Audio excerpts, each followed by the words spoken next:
Socialist MMA on Twitter. This is the Deeply Serious Political Show. We are live again. Maximum levels of hype this week.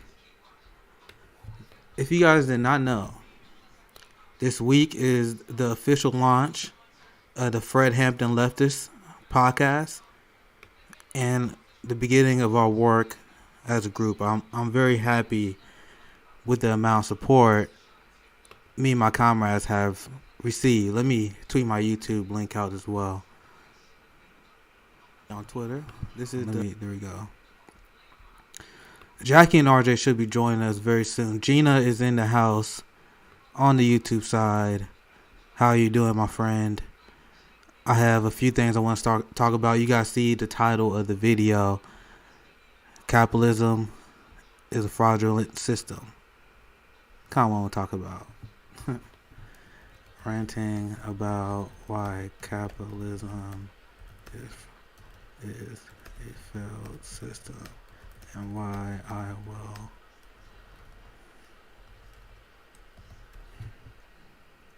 Super 7521, first person jumping on Twitch. I am on YouTube and I am on Twitch. Yes, this is the Deeply Serious Political Show today. Jackie and RJ will be on today. I was about to name it that, but I wanted to title it the kind of the subjects I want to talk about.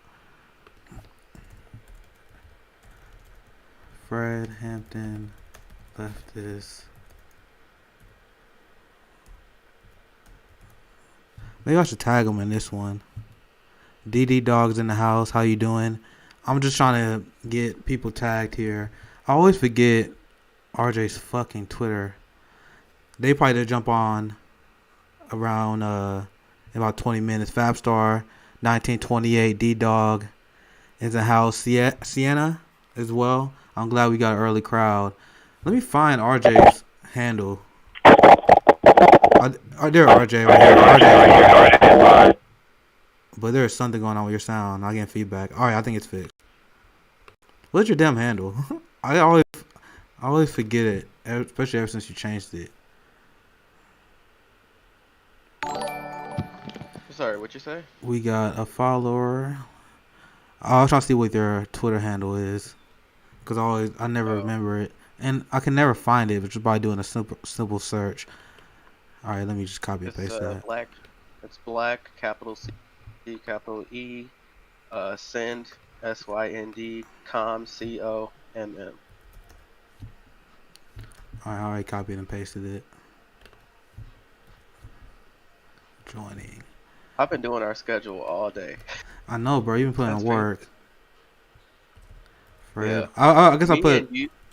What you want to say? Me and you for Friday are like booked for like almost the entire month. No. Dope. Nice. Hollow Wars in the house. You are cool. You are cool as well. Everyone that's in my crew. I think we're the best of the left. I'm gonna say Fred Hampton left launch week hype. Cause I've been hyped. I've been thinking about like topics we're gonna talk about on the show. And now I'm like, damn, this shit gonna be like 2 hours, so I gotta keep that in mind too. But I don't have you on the screen. All right, let me fix it so you guys can kind of see RJ here. I think 2 people I can run video pretty well on Discord. If it starts lagging, we can create a Zoom if you want to do video as well. But I think we got a decent amount of people in here. I'm gonna talk shit about capitalism today. I mean, that's kind of what we do here on Socialist MMA. I mean, I don't want anyone to be mistaken.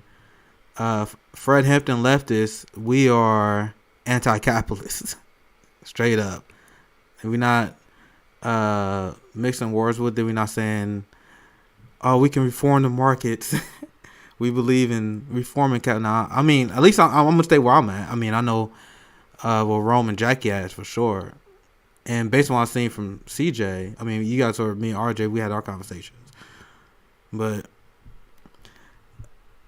this system is pretty irredeemable to me. And if you look at a lot of the flaws in capitalism are inherent. This is what capitalism will always lead to. Let me hold I got that tweet out. I saw this too. So we're anti-capitalist, but this I don't know if you just saw this tweet from Bree or not. I saw it. Let me pull it up here. But this I've been kind of seeing. I want to see what your thoughts is on this, RJ, before I actually really get started. My friend Brianna Joy Gray. Oh, let me make this bigger. She has some words about some direction some progressives are going in right now. I was just scrolling. I just kind of saw this not too long ago. So I was like, I want to see what RJ thinks since he's here. I'm glad a lot of people seem to agree with me there. But then what Brianna Joy says, Brianna just said, since she just tweeted this out, this is the deeply serious political show. So we kind of talk about whatever's on our mind, but we're gonna talk about capitalism. I'm trying to see what the comments are saying. Super 7521, dropping knowledge about how our state operates. But let's see what Bree had to say here. Just heard a leftist say radical change is off the table because Bernie didn't win. I believe this 100% because I've been seeing the same kind of mindset on the left. And she said, if you believe this, I mean, she's taking a very measured approach, I believe. If you believe this, why did you pressure folks to vote for Biden using climate change, the climate crisis as leverage? You know it's going to take radical change to remedy it, right? This kind of was the crux of my argument, why I wasn't necessarily scared into voting for Biden, because I understand that we're dealing with a lot of state problems. And me personally, when I saw what happened to Bernie Sanders in our campaign 2 times, I'm like, there's no way I'm going to shift to the right. I'm going to double down. That's what I'm seeing a lot of progressives doing, where they're becoming more Democratic Party apologists. Let's read the second tweet of Bree before I go off.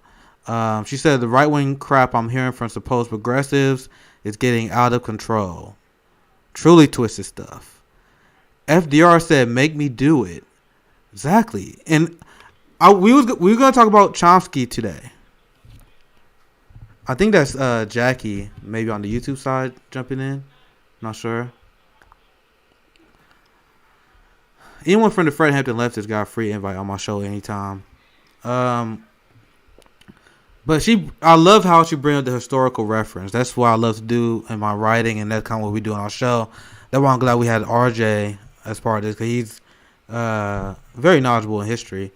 But she bring up how FDR, his mindset was like, yeah, you supposed to put pressure on me, make me do it. That's my mindset when it comes to people of power. And that's why I don't get upset when people criticize Bernie Sanders, and even people I like. When people criticize Neil Turner or Cory Bush, they're big. They're Compton J in the house. Nice, man. If you're free, you can hop on, but I know you're busy. Oh, you're at work. Oh, that's cool. That's cool. That's my boy CJ. Man, we launched this week. It's gonna be real hype. It's gonna be really hype. Winner. Dun, dun, dun. But CJ's here. You can leave some good comments you want. I like my comment chats. Are usually pretty exciting. But I'm gonna talk about what Chomsky said today as well. I mean, we talked about Chomsky a lot on my show. Criticisms, mostly criticisms.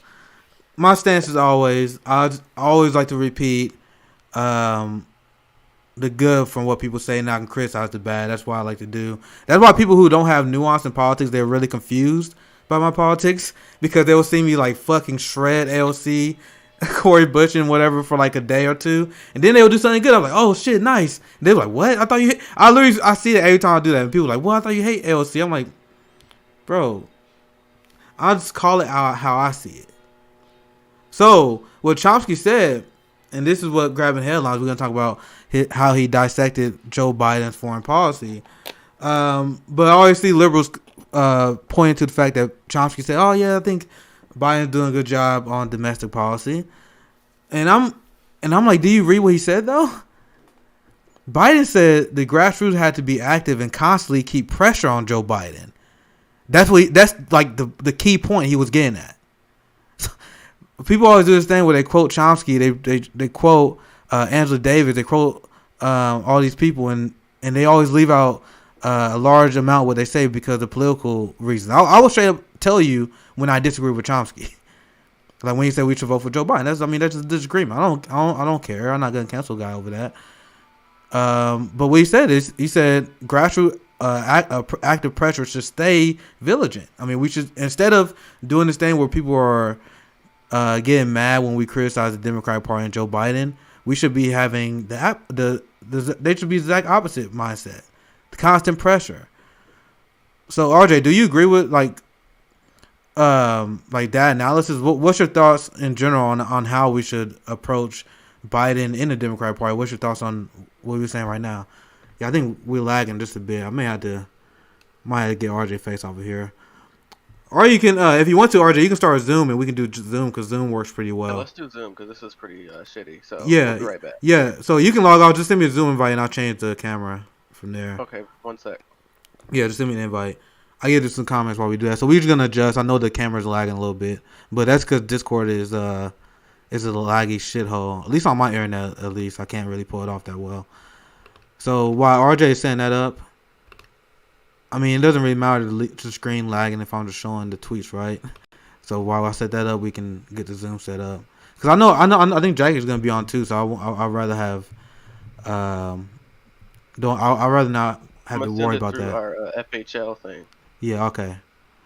All right, let me take out let me know when it's sent, and then I'll check it so they don't see all our messages. But that was kind of this is my take that I had. I'm glad I saw the tweet pretty early on. And that's kind of why I'm going to echo right now. And this is why I said on my show. I was saying, like, why are so many progressives shifting to the right post Bernie? Actually, this is kind of a mini segment. So, yeah, it's kind of Bernie too, but I'm going to tweet my YouTube link out just one more time. Why you set that up? Because I think we can do a mini segment on that. I didn't have like a planned segment on this. I guess I'm gonna talk about like I'm gonna go off on capitalism for a reason. So I'm gonna get back to that story, but I kind of want to talk about this as a topic. You say you got sent? Okay. Yep. Okay, you can. I'm gonna head to Zoom. You can head that way, and I'm gonna just change the. Okay. Perfect. Where the camera's at.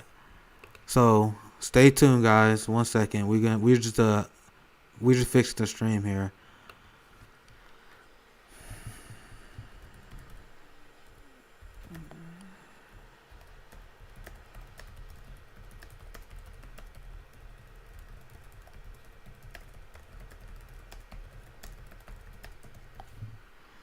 All right, so I'm gonna have that tweeted out, and then let's jump in with RJ. So we got a pretty good crowd here for it being so early. So just make sure you guys stay tuned. I'm just gonna switch the channels. I need a producer. That's why the Fred Hampton lecture is gonna be cool because I'm gonna have help instead of me just poorly producing my show. So I'm gonna switch over to our Zoom now. Be right back.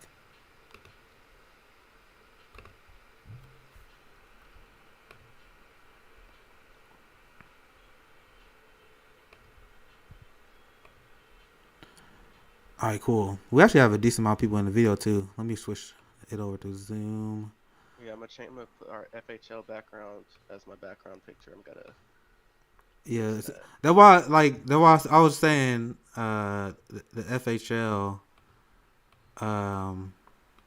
Hope I get this filter right.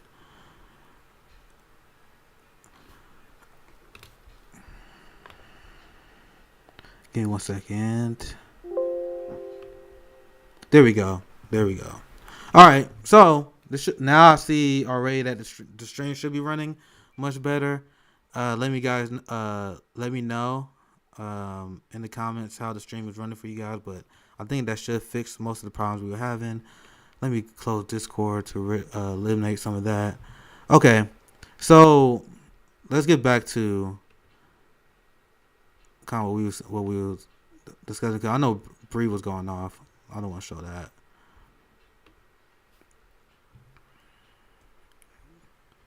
So, to reiterate for the people that are watching now, this is what Bree was popping off about. Forgiving Cheese in the house. The one and only. So I just heard a leftist. So I got a lot of new people here. Now we officially switch over. I'll discuss what she is saying here. I just heard a leftist say radical change is off the table because Bernie didn't win. If you believe this, why did you pressure folks to vote for Biden using climate change as leverage? You know it's going to take radical change to remedy that, right? The right wing crap I'm hearing from supposed progressives is getting out of control. Truly twisted stuff. FDR said, "Make me do it," and that is what Chomsky was saying as well. Was we need to keep activist pressure, and instead of doing that part of the interview, they just want to they ignore the substantive foreign policy criticism, ignore the fact that Chomsky said we should be his number one enemy while he's in the administration, all of that. So what is your general take? I like the background. That's nice. I need to get something set up similar to that. But what's your thoughts on Bree's take and how we should push Biden moving forward in general, RJ? You talking about Bree Joy? Or... Yeah. Do you see the tweet that I can't read the tweet that she just was discussing now? And my take was I said I'm like, why are so many progressives shifting to the right post Bernie? And that kind of why I was just having some fun tweeting Well, last. actually, the reason why, well, Bernie himself just wants to try to make it. He's trying his best to move the Biden administration to the left, but I don't think Bernie realizes that. Remember that article that came out that the establishment by Politico said that the establishment Democrats are using Bernie as progressive cover because they know if Yep. Bernie falls in their direction, the rest of the squad will. So essentially, they're okay with giving Bernie enough to make it seem like things are moving to the left, but in reality, it's going to the right. And Bernie is just willingly falling for this trick, and the progressives are doing the exact same thing.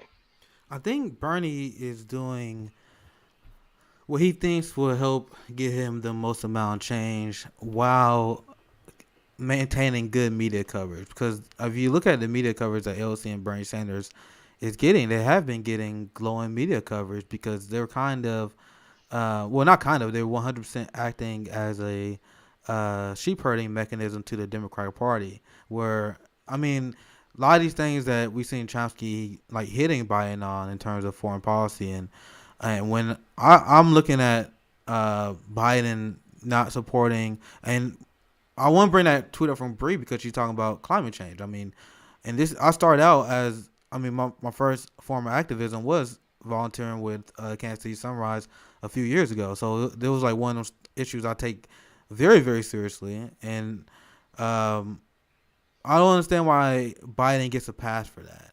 And one consistent theme of my show is covering actual moves by the Biden administration, including foreign policy. And what I've been saying on our show, I mean, I can brag a little bit. I mean, I don't got a giant audience, but I mean, you've been on here quite a few times. I have a lot of the same listeners here. You guys can attribute to this, but I've been talking about this from the beginning of the Biden administration, what Chomsky is covering on Biden's foreign policy. And I was ringing the alarm bells from day one. I was ringing the alarm bells before the election. Yep, facts. So when I say that I think Biden's not gonna change anything in terms of foreign policy, I made the prediction that he's going to continue to support the genocide in Yemen and how he's going to continue to escalate and play games with Iran. I come to that conclusion because I mean, I look at how the state operates and I saw his hiring choices.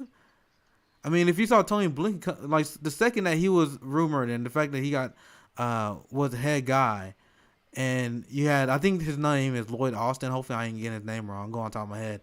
But his defense secretary as well, who got ties to the weapon defense industry. I mean, these are the kind of things you can follow before the election.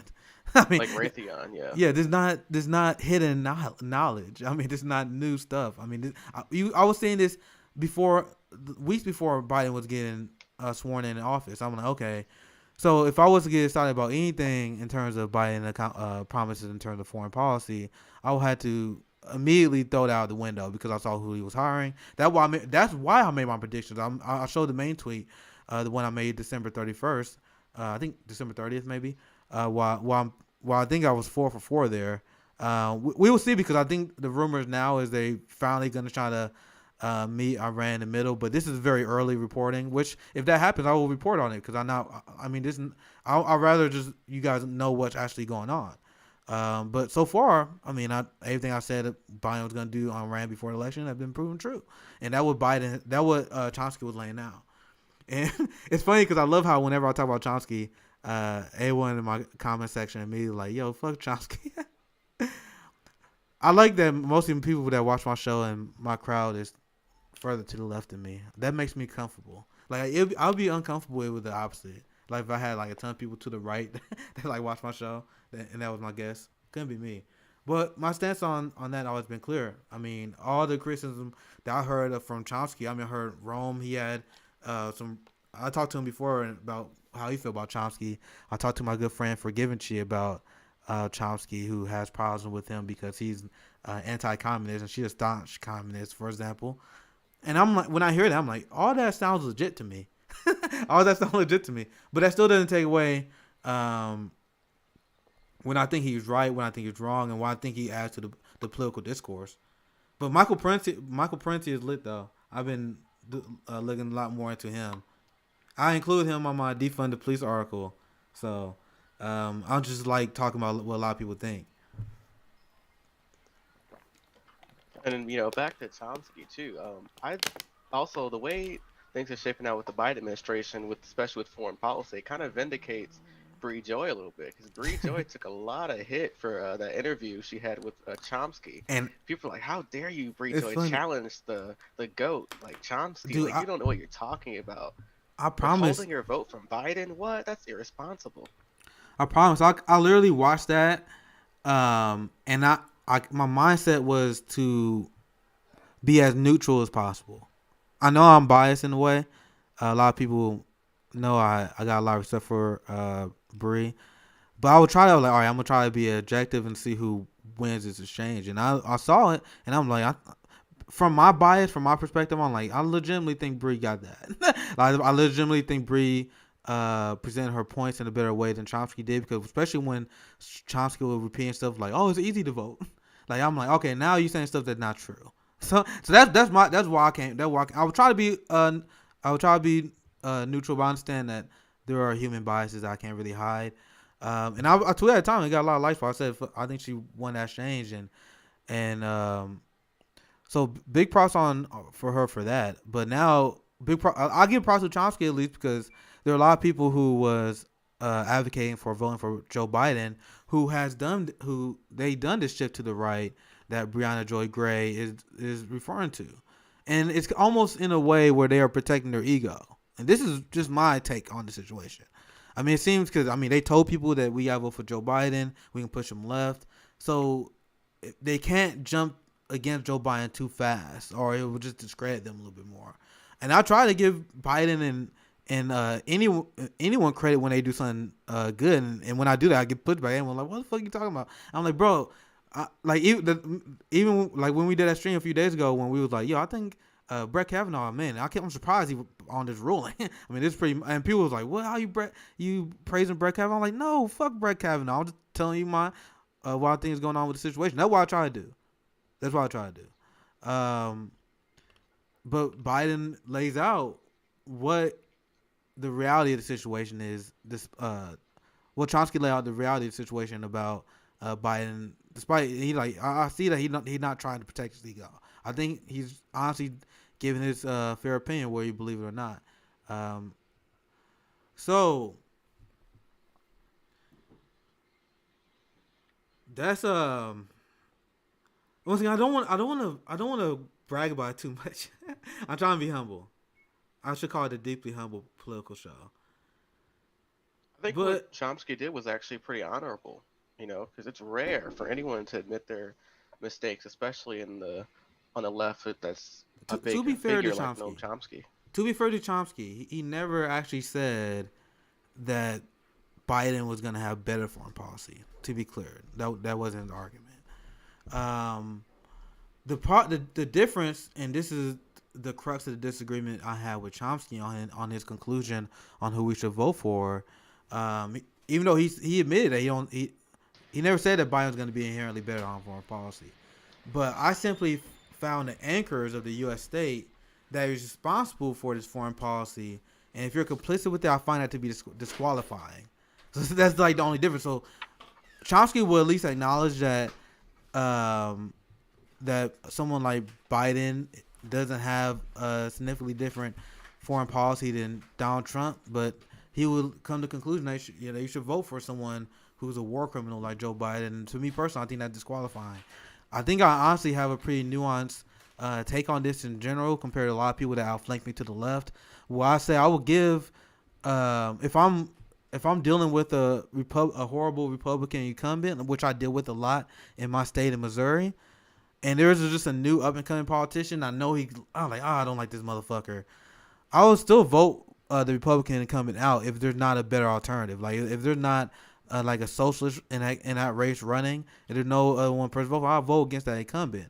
But the second that you do, you commit or you act in a way that I find disqualifying, like if you're against Medicaid expansion, if you're against Medicare for all, if you're for endless wars and U.S. imperialism, if you're a war criminal, if you're engaged in high levels of corruption, like we've seen now, my former senator Claire McCaskill, I would never apologize for not supporting her when she lost, because when she ran her campaign to the right of she was trying to outflank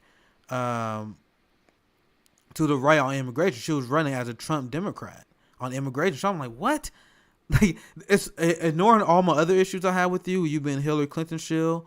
You've been an enemy of the Show Me Cannabis movement throughout Missouri. Even ignoring all that would be like, all right, you're done. Like, what? Like, she was saying that if you elect her, that's the best chances of getting the border wall done. She was cutting ass saying that, because she had a political calculation. But I'm not rolling with that. So let's see what Super had to say. I like this comment. I told you guys, the people that watch the shows, I'm not embarrassed to admit they probably outflanked me to the left. Chomsky is CIA at this point. 9/11 was 9/11 clearly inside job. He denies it. Soon they bring the ISIS type to battle Americans in the process of the being evicted. Super's a real one. C Dubs. Anyone see that three House Dems on the Problem Solver Caucus are taking a big stand, saying they won't vote for any infrastructure package that doesn't restore SALT, which is for millionaires? I have not seen that story. I had to check that out. Let's see what the rest of the comments here. I see CJ's in the house. I'm trying to see if I don't miss anything what he said. Fred Hampton, leftist, aka my boy CJ, said the Democratic Party and their minions are still very afraid of Donald Trump in 2024. This is why all the people comment caught up. Let's say, who said after Joe Biden was elected, that's where we start to push him left, and that's where the work begins. I remember when the Rational National said those type of things. Yeah, I saw a lot of people say those things. I'm like, bro, I'm not gonna get too mad at you, but people fuck in bad faith, they criticize me. Well, they say, oh, you just say what you say because you were just riling up anger, and that's how you get likes. I'm like, what? That doesn't make any sense. I'm just tweeting on my mind, and what I say the opposite that frustrates me more than that accusation is people who sell hope.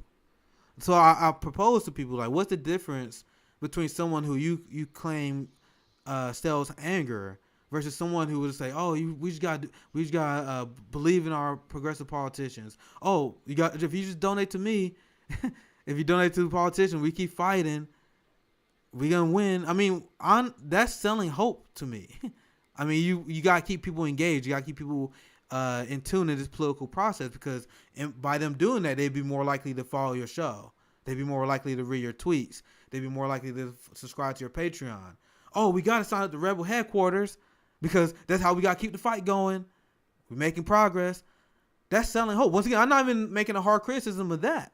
My point I am making is, what's the difference between someone who will just tell it as it is, even though that may make people angry, versus people who just, oh, rah, Democrats, we were making small incremental change that not really affecting my community, but I'm supposed to be happy about it for some reason.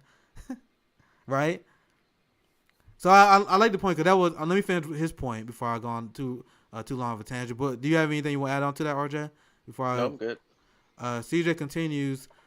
Several months into his presidency, there's no pushing him. There's no criticizing him. Yeah, they get mad when we criticize him, and that doesn't make the same people that say, "Oh, the liberal class be more flexible to our demands, especially once he put pressure on them."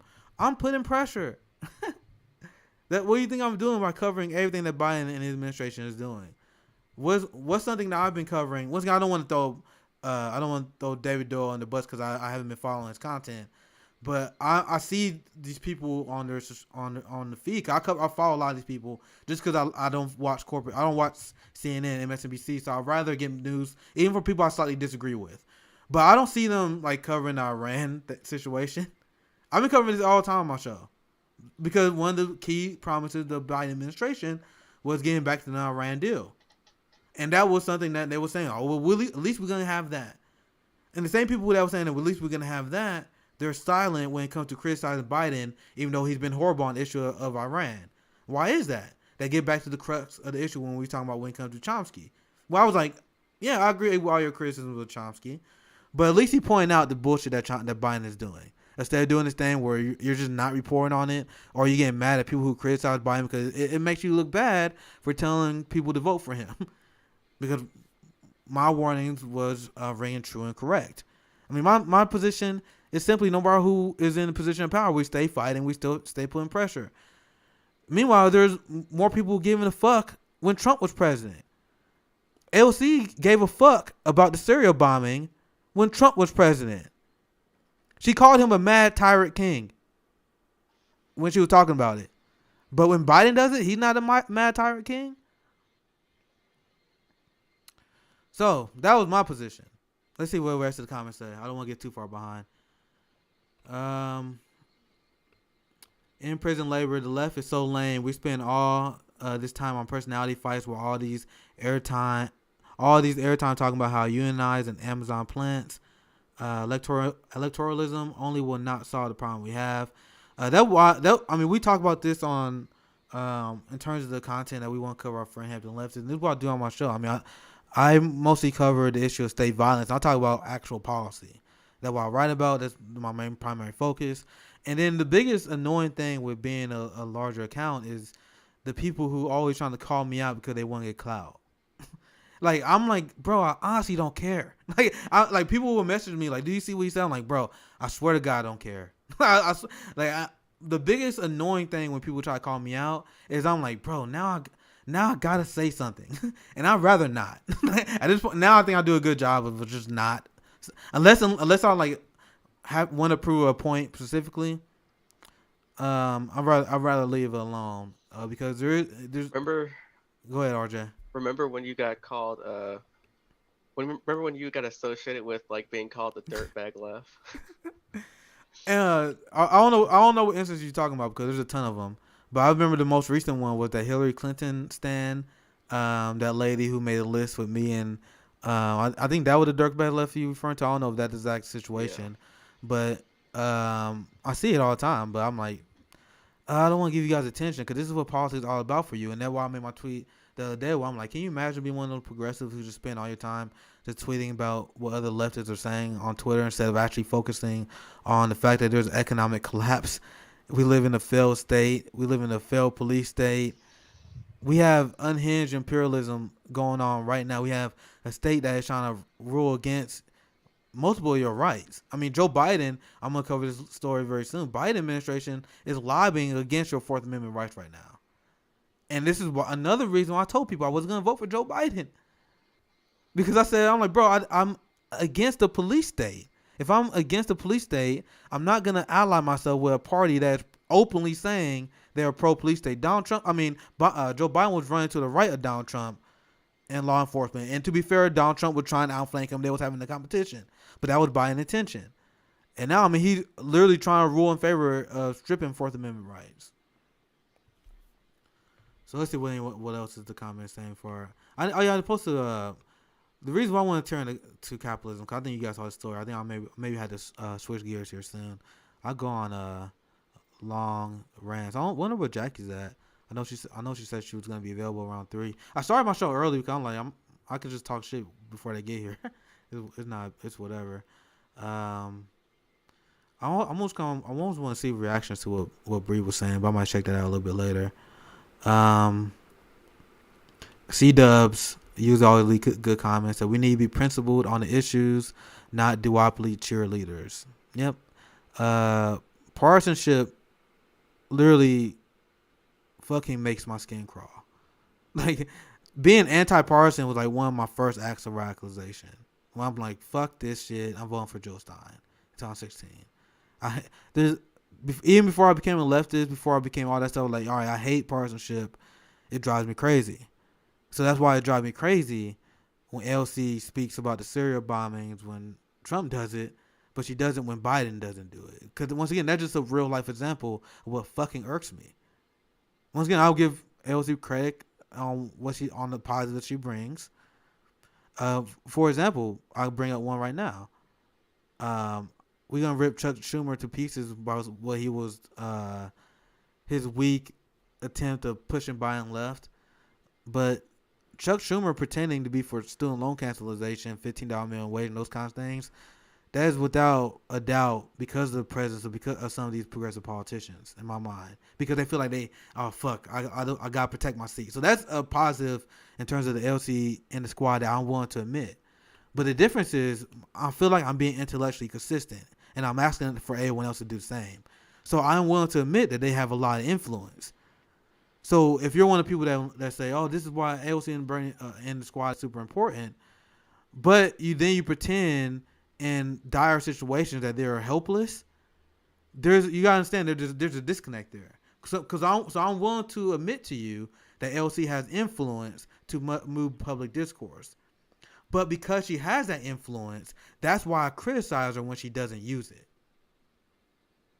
That's why wise men say, they get upset when people don't utilize the power that they have. That's almost like an abuse of power. They're almost like an abuse of power in general. If you don't use the power you have. Once again, I think LC, Bernie Sanders, they have the influence. They're the most popular people in Congress. In terms of social media, Bernie Sanders is constantly the most like Senate Democrat. So you guys gotta understand that I agree with you. Their power and influence. That's the crux of my criticism, though. They're not using it. They could be doing way more. And once again, I give them props when they do the good stuff, but they could be doing way more. You got anything you want to add on to that, RJ? For I'll move on to the story. Why I want because I bring that up for a reason. What you bring up? I was actually going to bring up too about everything you said about AOC. Like people are on Twitter been saying, "Oh my God, why are you picking on AOC?" And it's like she's the first one to respond to everyone's criticisms on Twitter, so therefore she's allowing the backlash. Yeah, that's a good point. But in general, like progressives, like Ilhan Omar had an interview on CNN, I believe. No, was it No, it was Mendy Hassan's show on MSNBC recently, and Mendy Hassan asked her, hey, why aren't progressives fighting harder for these progressive policies like a $15 minimum wage and pressuring the White House? And so they think themselves the strategy is just advocating for the policy as hard as you can. But in terms of asking what the strategy is, how you're going to implement it, it's silence. They don't actually have a strategy. They think just going on Twitter as politicians, telling everyday people how much we have to fight harder is somehow going to convince the establishment, who has the largest big money interest in the country, to basically give us something, which is disheartening. I mean, you got people like Chuck Schumer too earlier today saying how much we have to organize to get it done when he's the sitting Senate Majority Leader. Like, that's how weak these Democrats are. They got a lot of people well trained, because now that's those same people that Bree is bringing up in terms of people that keep apologizing for the lack of what we got because of the unwillingness of progressives to fight. I mean, they got people well trained to the point where you criticize their favorite politician, they be like, "Oh, what have you done?" I'm like, and that was a tweet I made earlier. I think the other day, where I'm like, I don't have to show you my resume to criticize people of power, because if I had a $174,000 salary and I had the power influence as Bernie AOC has, this is what I would be doing, right? I would be trying to utilize that all I can and take criticism while I can. Megnator in the house. Find here in the comments. You haven't you just missed us Rain and Raven. um, Majority Report is big on the whole organizing thing too. I mean, like, Ask Meganator if she wants to join. I say, Megan there can join if you can join if you want, Meg.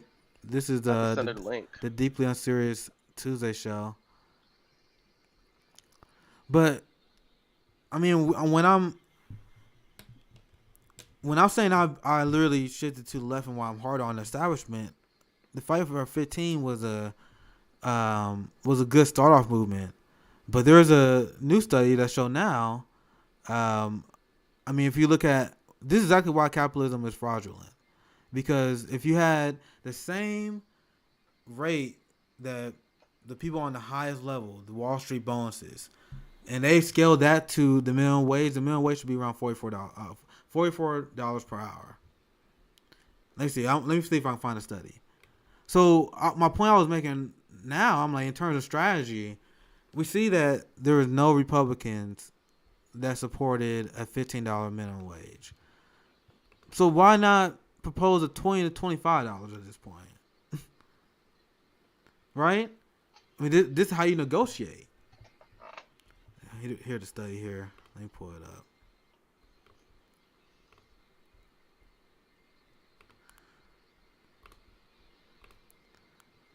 The minimum wage would be $44 today if it grew at the same pace at Wall Street bonuses.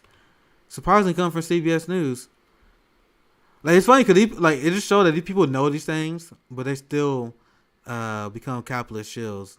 Says a lot because once again I read a lot of the anti-capitalist stuff I get from surprisingly mainstream news. Like, you see them report on studies that is straight up anti-capitalist, where they expose how capitalism is a fraud.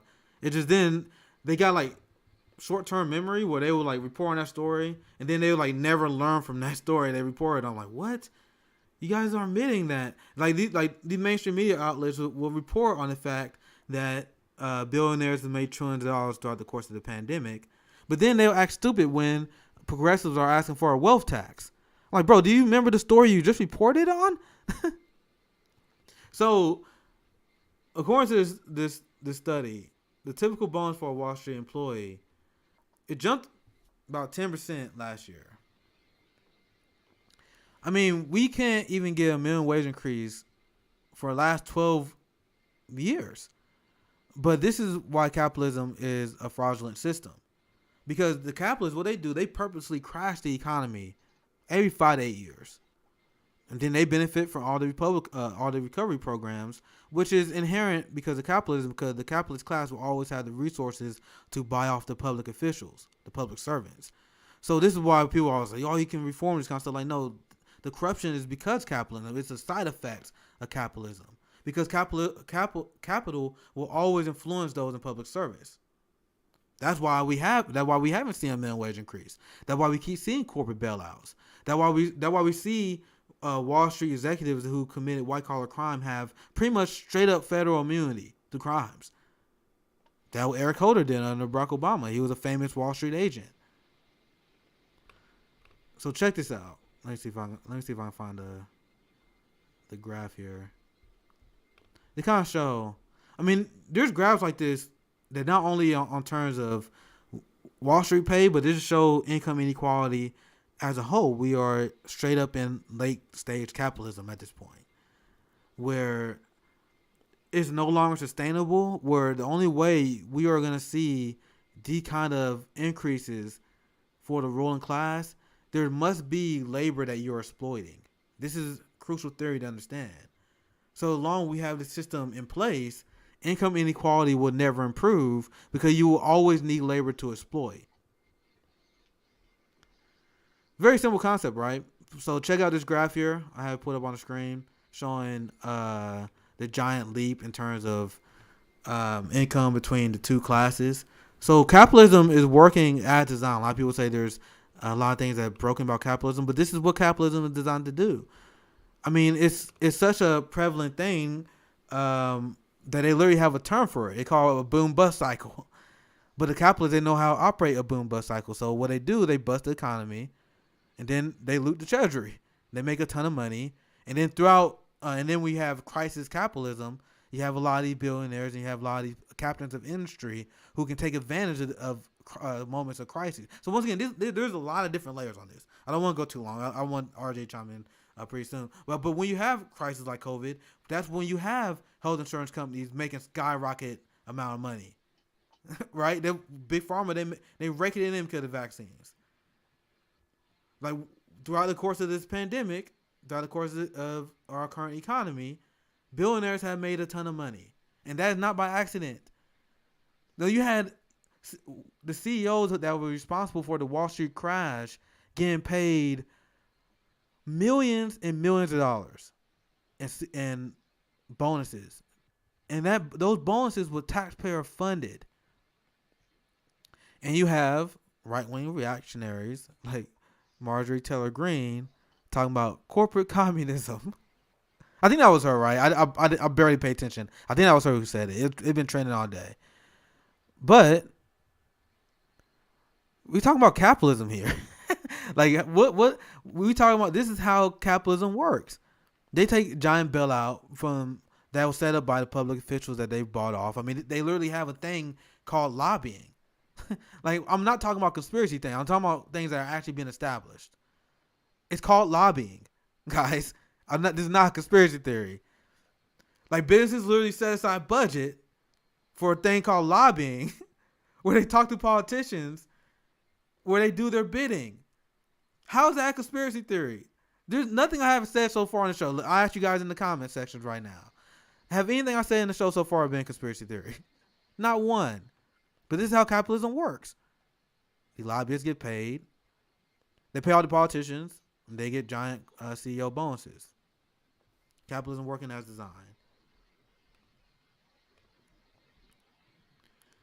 So, and even the study brings it up. Let me see if I can pull it back up. Because the article actually has a lot of good tidbits in it as well. So we can show it here.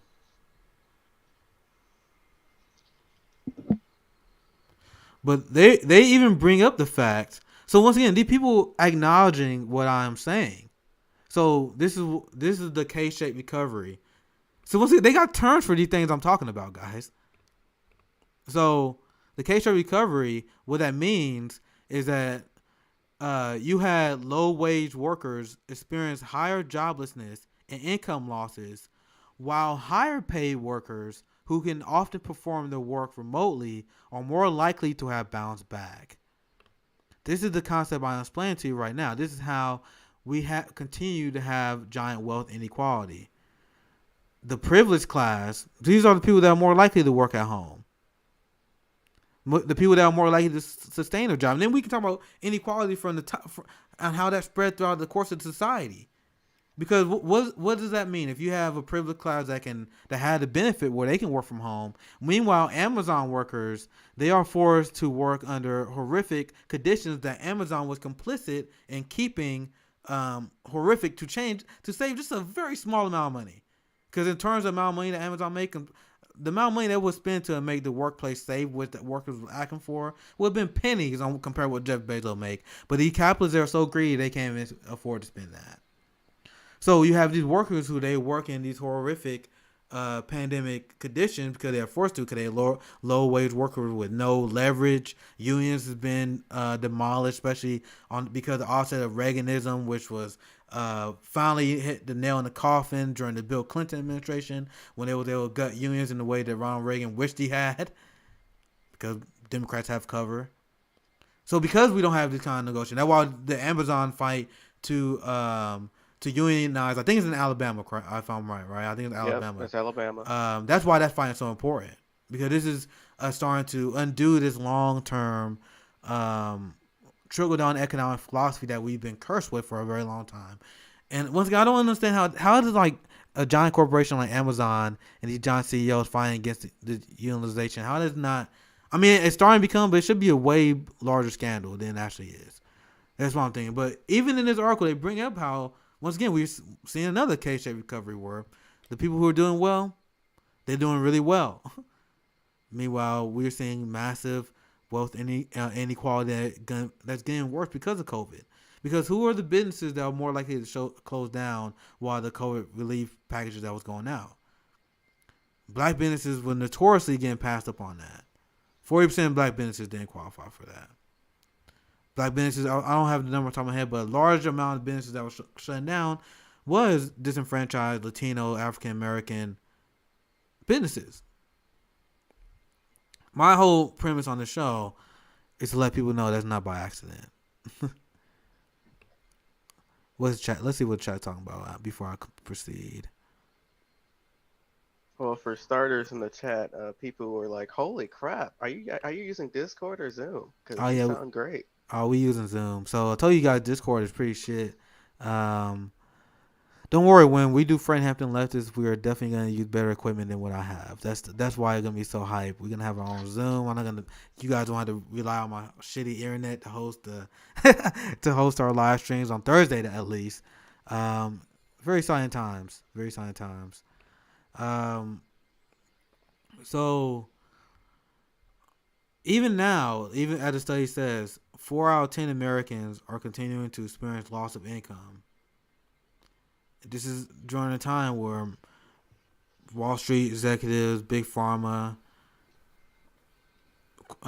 billionaires as a whole is vastly increasing their wealth. So that's why I want to show this story. Let me see if is there any other tidbits from the article that we should cover. But I want to show you. I wanted to cover that because when I say that capitalism is fraudulent, I mean the people who report on this and people who claim to be capitalists, even they understand that there's a boom bust cycle system where you have a giant transfer of wealth. I see JB Fine in the Twitch chat. My friend. It's not a scandal. He on the YouTube side. He said it's not a scandal because the billionaires they want to make us all slaves.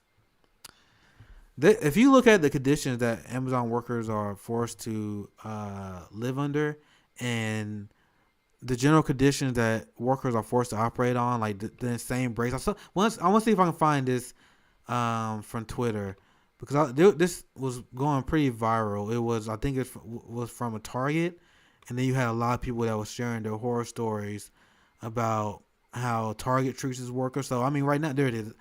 This from my friend Bandage Bernie, very good commie account. I told you all my friends is nicely placed to the left. So this is how our ruling class, this is what they think of workers, right?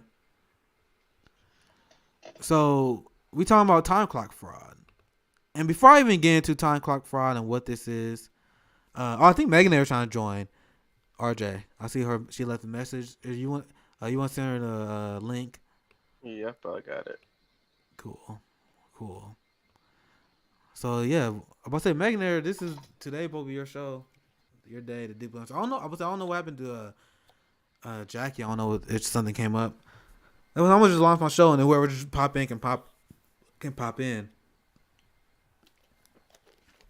But before I get into the time clock fraud thing, I want people to know that I'm discussing this while we wait for Megan there to get in here.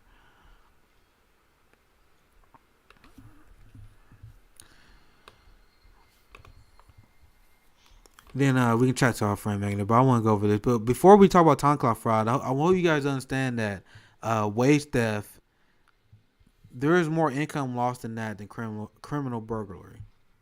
It's one of the biggest forms of income loss American workers have to deal with. I'm going to see if I can find a study, but they're pretty well established. But I'll find a study because I like to back up what I have to say.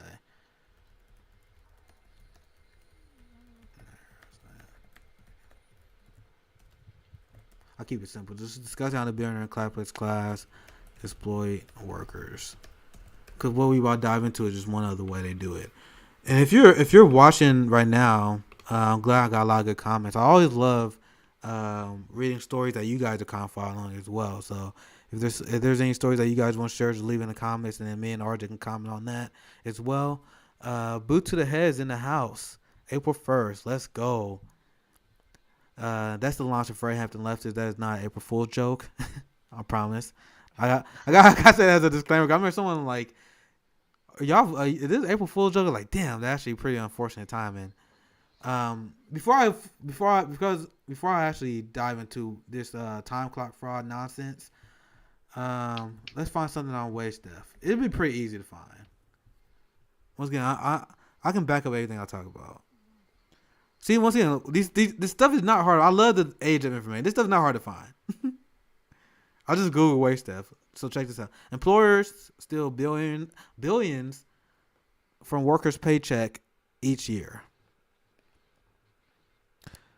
So let's dive into a little bit more information. This is a pretty long article. I try not to bore you guys too much. Okay, well, so all right, this is a summary right here. The report assesses the prevalence and magnitude of one form of wage theft: minimum wage violations, workers being paid at an effective hourly rate below the binding minimum wage in the 10 most populous U.S. states. We find that in these states, 2.4 million workers lose $8 billion annually. An average of 3,300 per year. That's a lot of money, dude. Cause they're saying 3,300 per year. Dude, that's a lot of fucking money. Like imagine again. I mean, everyone's happy about these measly ass Biden checks. Imagine getting a check for $3,300 every fucking year. That'd be dope, right? Not even what we deserve, but it'd still be way better than what we have. This form of wage theft affects 17% of low-wage workers, with workers in all demographic categories being cheated out of pay. So this is literally just one study. I've seen plenty. Once again, this says a ton. So I just want you guys to keep this in mind as we proceed to this bullshit. That once again, the reporting, the people in the comments that was saying this is from Target. Where Meganator at? Okay, anyway. I don't know. I'm trying to get her. Anyway, let me read it. But this is kind of bullshit that the capitalist class, billionaire class, this is what they expect out of the worker. They expect us to be soulless machines, but I think it's even more than that. I mean, Richard Wolff actually pointed out there's a lot of great philosophers that point out. I mean, these kind of rules are designed to break you mentally and physically. That's straight away it's designed to do.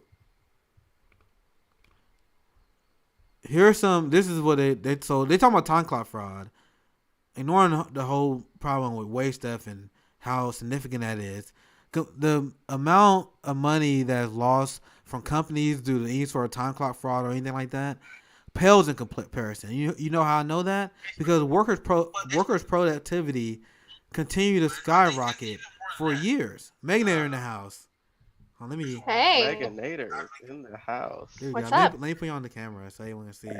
There we go. Meganator's here for the You deeply actually get to see serious. my face. I know. This is super exciting. Super exciting. I'm super hyped. Should have let people know you was gonna be on, but oh well. I think they catch on. But we were talking about this viral tweet. I don't remember how we got on this subject. Oh, we were talking about how billionaires and the capitalist class exploit workers. So this is what they're saying, and the commentary was like, this is from my friend Bernie was like, this is so fucked. All right, let me put it back on the screen so you guys will see it.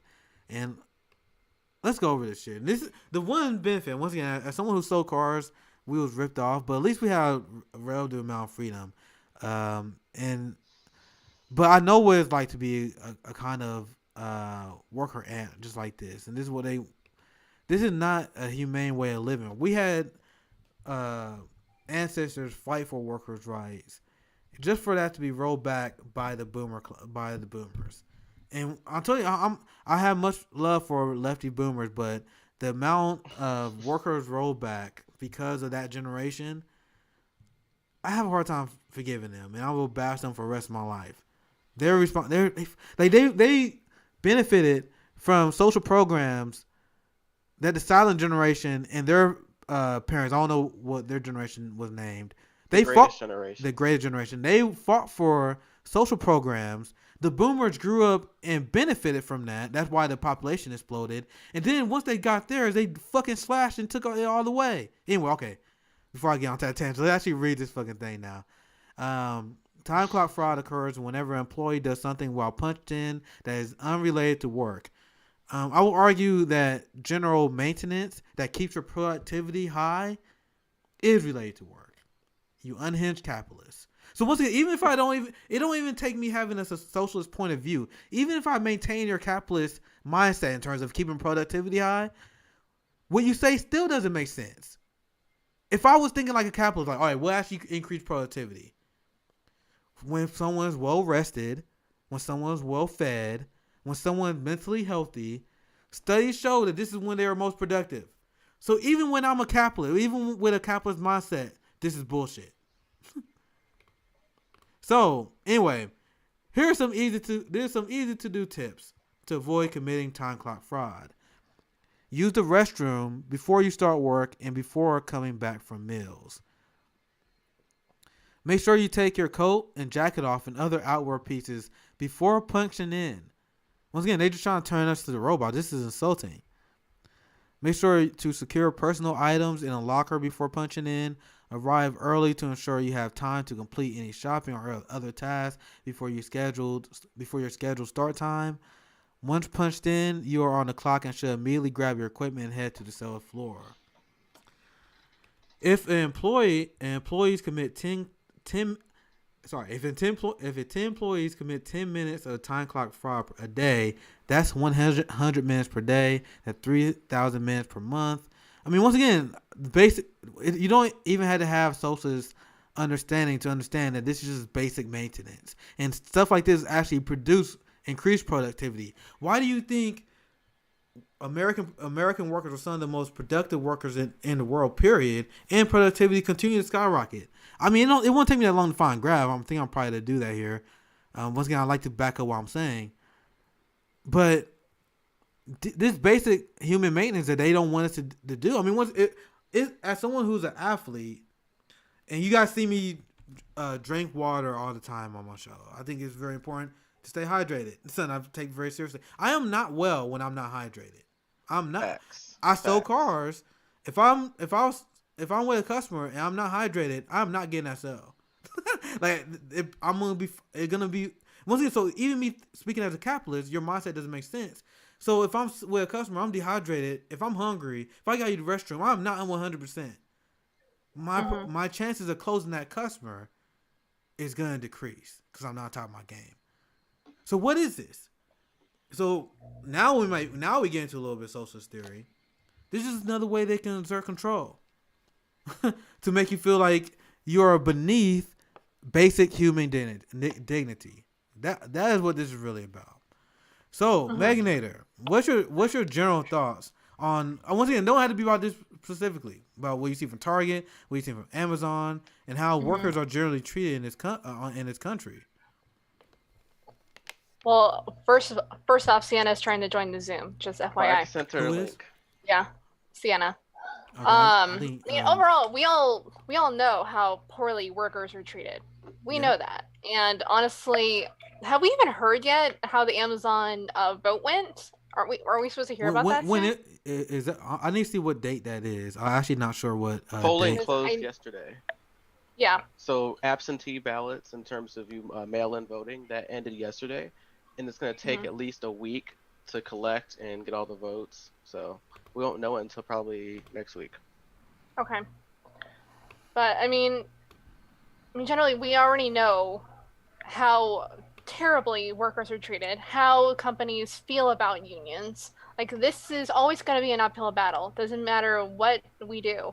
Like, the only thing that we can do is make sure that we are unionizing workplaces and that we're in solidarity with other people in our communities and making sure that they know what a union actually is. I mean, I live in Florida, which is, as you guys know, it's a right-to-work state.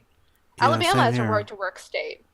So it's an uphill battle for all these different states, for all these different companies to unionize, for all these different businesses to unionize. It's always going to be that way. So, and the other thing is we have to make sure that the PRO Act gets passed too. That's going to be a big deal. Make it easier for people to unionize. Yeah, absolutely. We need to be fighting for that bill. And this is why we know I'm glad that tweet did pretty well because you had a lot of people sharing their story as well. And this is why we know it's Target. And this guy was saying this is definitely Target. I worked there for a couple years, recognized this, and also the red thing to the left. They would under schedule, give you tasks they knew you couldn't finish on time, and then yell at you when you didn't accomplish the goals when they knew they were unmeetable. And that's actually another way. I don't want to speak on Target specifically because I don't have a lot of experience, but actually another way that employers steal wages for employees, where they will purposely give people tasks they had to finish in a set amount of time, and they're like, "You're not getting paid unless you finish that.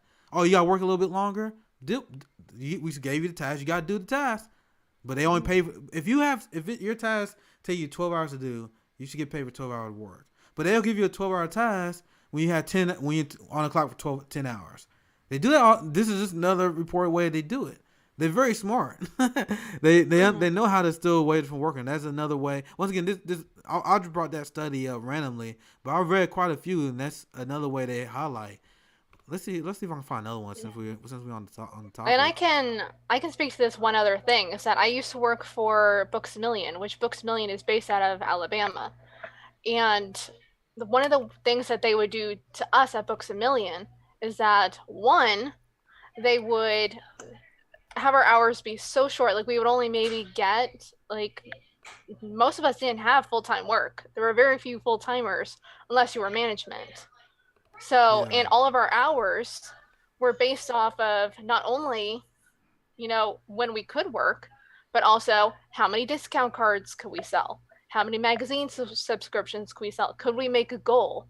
And you have to make a certain percentage of your actual, how much money you took in for that day. A certain percentage of that had to be discount cards or magazine subscriptions. So if you didn't do it, if you didn't meet goal, a lot of times they would cut your hours because you weren't one of the more valuable people to be keeping on of having your hours cut or not having your hours cut. And so in order to make up for that time, to make sure that everything was getting done that needed to be done, guess who had to make up that time? The managers who were on salary. So they overworked the managers. That way they could save money instead of just giving more hours to the workers. Yep. That happens a lot, and it happens a lot in the workforce. Especially exactly with my dad. Especially retail. Oh, retail. Yeah, my dad worked retail for a while. I mean, he used to work at Toys R Us, and back even before the financial crisis, he was the only district manager really in that entire, Wayne area. And what they do is they work you like a dog because you can't make $1 more in overtime, and then, they would cut the hours of everyone else, and you're working like a dog. So I get it. Yeah, and these are the real life experiences that are leading people to become radicalized. Because I'm very open about how I became radicalized, and one of the biggest things that pushed me to the left to the point where I became anti-capitalist was real life work experience. I mean, my time selling cars was one of the most radicalizing moments of my. That was one of the easiest things that radicalized me. I mean, learning about how credit scores work, seeing how they were stealing wages from us. I mean, we put in 60 hours per week, and I mean, a lot of people will get mad at us. I mean, honestly, when I was doing my position, I mean, there's a lot of horrible salespeople, but I can speak from only my experience and my friends. I mean, I build. Only way you can sell and the only way you can be successful if you build friendships. You're not gonna sell otherwise. So I swear to God, once again, I can't speak for anyone else. I had a great relationship with my customers, but it would be the management class that would be screwing them over on terms of the entire deal. And then guess who would get screwed from that? We would get screwed whenever they make the quote unquote deals. Managers run out with all the money, and then customers get mad at me because they feel like they're getting screwed. Meanwhile, I'm like, bro, I'm fucking manager and fucking both of us. I hope you guys realize this. That's just a short tidbit and just one many stories of worker exploitation I know of, and let alone what I hear from friends, what they had to go through in their workplace. This is the kind of real life radicalization that we had to deal with, and that's why, on top of all the shit that we had to deal with, the concept of just paying someone $15 per hour on top of all this other bullshit is laughable to me. That's why I wanted to cover that story about the wage theft. let's see what else. Um, anything else that you guys want to add to that? I think that Welcome, Socialist Sienna. yeah, Sienna's in the Hey, house, Sienna. friend of the show. Hiya! I'm here finally. Let's see what was like. I think I wanted to show something. Oh yeah, this is another this is another one I found. Um, I'm just finding these on the fly. This is why the Asian information is amazing, and cause you can easily debunk capitalist propaganda, but it's very frustrating because the onus is always on us. It's very frustrating because there's so much hours of research you got to do to be anti-capitalist. Meanwhile, like these capitalist fucks can just report and repeat the same corporate media talking points. Very frustrating. Right? It's just like all the I don't know if you guys saw the Amazon tweet storms this weekend Oh of my the god, yeah, Dave we gotta find Clark those. and Amazon News. Like that. Oh my God, them going after like Bernie Sanders, Elizabeth Warren, Mark Pocan. That was hilarious Yeah, and and just so stupid. that came directly from Jeff Bezos too. Mm-hmm. Apparently, that's why they went out for. You're trying too hard. Everyone was like, "Why are they coming out with this full court? What are they doing? This is crazy PR suicide." Mm-hmm. But they had to because that came from the motherfucker himself. Which is why I have a intense disdain toward Jeff Bezos and the billionaire class. That's why I don't think billionaires should exist. Because Jeff Bezos, the amount of wealth he has is, I mean, the human mind can't even comprehend it. We think we can, but we can't. So you are set for life. I mean, you literally have the GDP of a lot of countries, and you are still fighting against workers that ask for basic rights. What's this whole thing started for COVID conditions? Like Hazard pay, PPE. Yeah, this Amazon and Jeff Bezos can wipe their ass with the money they're asking for. So what is it about? It's about control. Mm-hmm. These capitalists, they are unhinged. The story from the headline of this, I don't know why they don't have it, but the headline here says wage theft is a multi-billion-dollar industry. I don't know, like if you look at the headline on top, it says that. I don't know why it says right here. Millions of workers lose billions in stolen wages every year, nearly as much as all other property theft. Let's see if we can find some cool tidbits out here. Here's one I think right here. A 2017 study from EPI found that in the 10 most populous states, an estimated 2.4 million people lose a combined $8 billion in income every year. Insanity. But meanwhile, they can't even provide COVID conditioning as Amazon. Imagine how much Amazon still, because Amazon has been reported to be one of the biggest people guilty of this, and that kind of covered based on what we just went over. Their super strict time rules. That's them stealing money from you. That's my belief, right? Yeah, and I was just listening to Alex Press on this too, and one of the things she was saying is that in most of the areas where Amazon ends up opening a lot of their warehouses, is that the wages actually go down in a lot of those areas because Amazon is forcing all those other jobs basically out of those regions. So Amazon is the only employer. So even though they're, paying you $15 an hour, then like literally, if you either work for Amazon or you starve to death. So whenever they say like, oh, you know what? Wouldn't people, don't worry about that whole pee thing. Do you really think people would work for us if they had to pee in a bottle? It's like, well, it's either that or starve. So. Do you want to have a link to those? I saw people talking about the funny Amazon propaganda accounts. Do you want got a link to that? I know some people tweet. I guess I can find it. I think I can find it, but it's comical. It's very damn comical. About that, there's a story related to that. So on Rising a couple of days ago, apparently, and it's been reported, this actually be true, what I'm saying, so it's not a conspiracy theory, Jeff Bezos himself felt so much pressure from Bernie Sanders, Elizabeth Warren, and other leftists that he explicitly said that he wanted a social media campaign to go after people on the left for pushing pushing for this Mm-hmm. union organization because he truly feels threatened. So when I heard that, I was Mm-hmm. like, wow, the richest man, well, second richest because Mm-hmm. of, He shook. well, I richest. think he is the richest right now. He is. I thought it was Elon I Musk. think so. Yeah. Okay, well, he's No, the I richest man think in it's the Bezos. yeah, the richest man in the world right now is basically going after a bunch of people in Alabama. It's Mm-hmm. ridiculous, you know. And also It's too, he went after Bernie, and because Uh-huh. it's just so easy. Because the strategy really is to make the left in general look bad, which is not hard if you're the establishment Dems. And so their hope is to make Biden and many of these establishment Democrats side with Amazon and go against the left. Kind of like the Mm-hmm. way Facebook and some of these tech companies, they're in the pocket of Democratic Party. Now Jeff Bezos is trying to get his fill with the Democrats. he's so fucking powerful. He's He so is. but Like He has that's a another thing contract. that. Oh, sorry. That's another thing that Alex Pross was talking about like how much power they have in these communities. And about like even going after Elizabeth Warren saying, "Oh, you guys write the laws." Like, no, actually, Amazon, you do. Especially in these communities where you have your warehouses, they basically control those communities. Like they write the laws for those municipalities. That way they can get away with murder. Oh yeah, did you hear that in one city where they were having, I think was it Alabama, but they were okay. So basically, Amazon, they lobbied to the local government to change a Mm-hmm. stoplight from going red to like a blinking yellow light, just so that regular Yes. people can avoid having to listen to those people trying to order Yeah. a union, which is Yeah, I did crazy. hear that.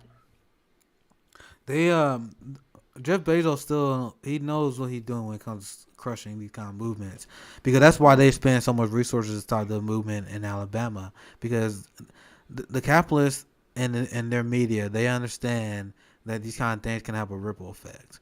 That's why it seems comical the levels that they're going to shut down the protests and the chance of unionization, but they're doing that because if they had to give a unionization there, boy, you're gonna see a ripple effect that's Mm-hmm. glorious. That's why they had to shut down the NBA strikes. I'm Mm-hmm. still salty about that. I'm still I would 'cause I love was I would love to see that happen in Ruskin. This is good. This is like great. So now we have Alabama. Now that means it's possible in Florida. So let's head to yeah. Ruskin and get them organized. They don't even want to give people any ideas. I'm not sure who Dan Price is. I don't remember a lot of these people by name, but he had a pretty good. Yeah, he's the CEO who, cut his salary up, So he is to he a good guy? $70,000. He's a good guy. Apparently he's an abuser, so I would just, have a grain of salt that he's I not just thought being like, even abusive to his wife, but oh also his man, that workers. sucks, man. That sucks. Damn Yeah. it. See, that's why you gotta ask. I'll tell you, I don't know these people. Like, Yeah. I don't want to be like. This is why we can't stand people. We Okay, can't. so let's just You can have no ignore his heroes. face. Let's just say let's see what he Mhm. says. Because I thought it was a good breakdown show how crazy Jeff Bezos is. So ignore his fuck face. Sorry guys, I didn't know who he was. I don't know who none of these people I are. only found but, out recently. But the tweet says Amazon full-time warehouse workers make $31,000 per year. Jeff Bezos make that every 12 seconds.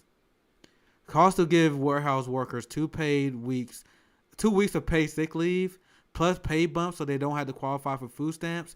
That will literally be less than 1% of Jeff Bezos' fortune. So once again, I don't know what to do, but hey, you guys can't say that's not a good tweet. Cause that's the only reason I want to read that. Give you a little context. Let's see if I can find any other. I want to see if I can find anything new, but when you look up Amazon, pretty much just a ton of people who are dumping on them. Bro, Amazon is so bad at propaganda because the Stan Twitter accounts that Amazon created. One of them Yeah. had to change their profile pictures because I forget who it was. It was one of the Stan accounts. The profile picture was one of the guys from Yeah, Dude Perfect. I saw that. And he had I to saw- change the profile picture. It's like, bro, how are you so bad at this? This is what happens when you don't pay your workers a living wage. Right? I Wasn't bet- it just like created by the algorithm or something? I don't know. But Also, that definitely too- a worker that I don't give a fuck who did that. Whoever Also, programmed too, it or whatever. Go ahead, RJ.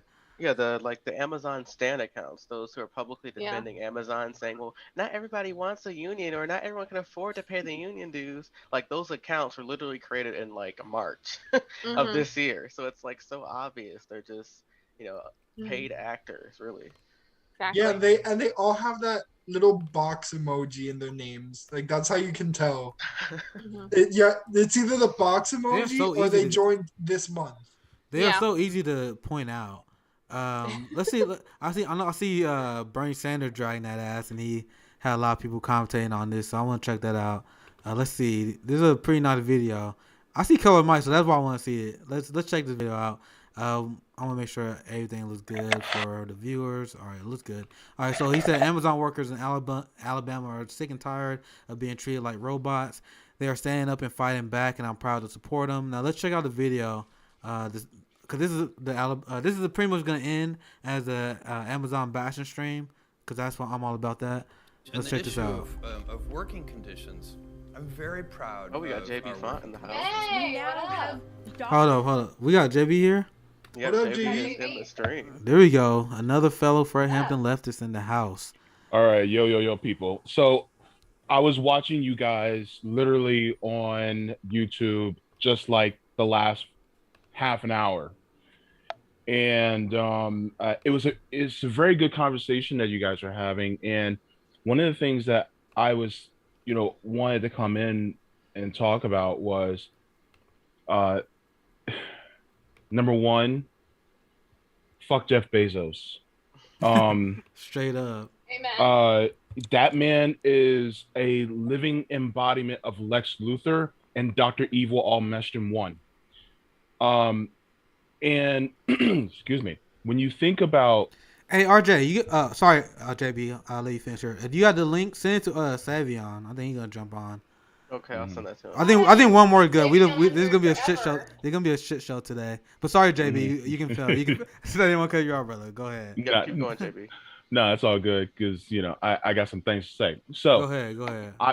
but the whole propaganda machine that's been going on really is, and let me toss this out at you.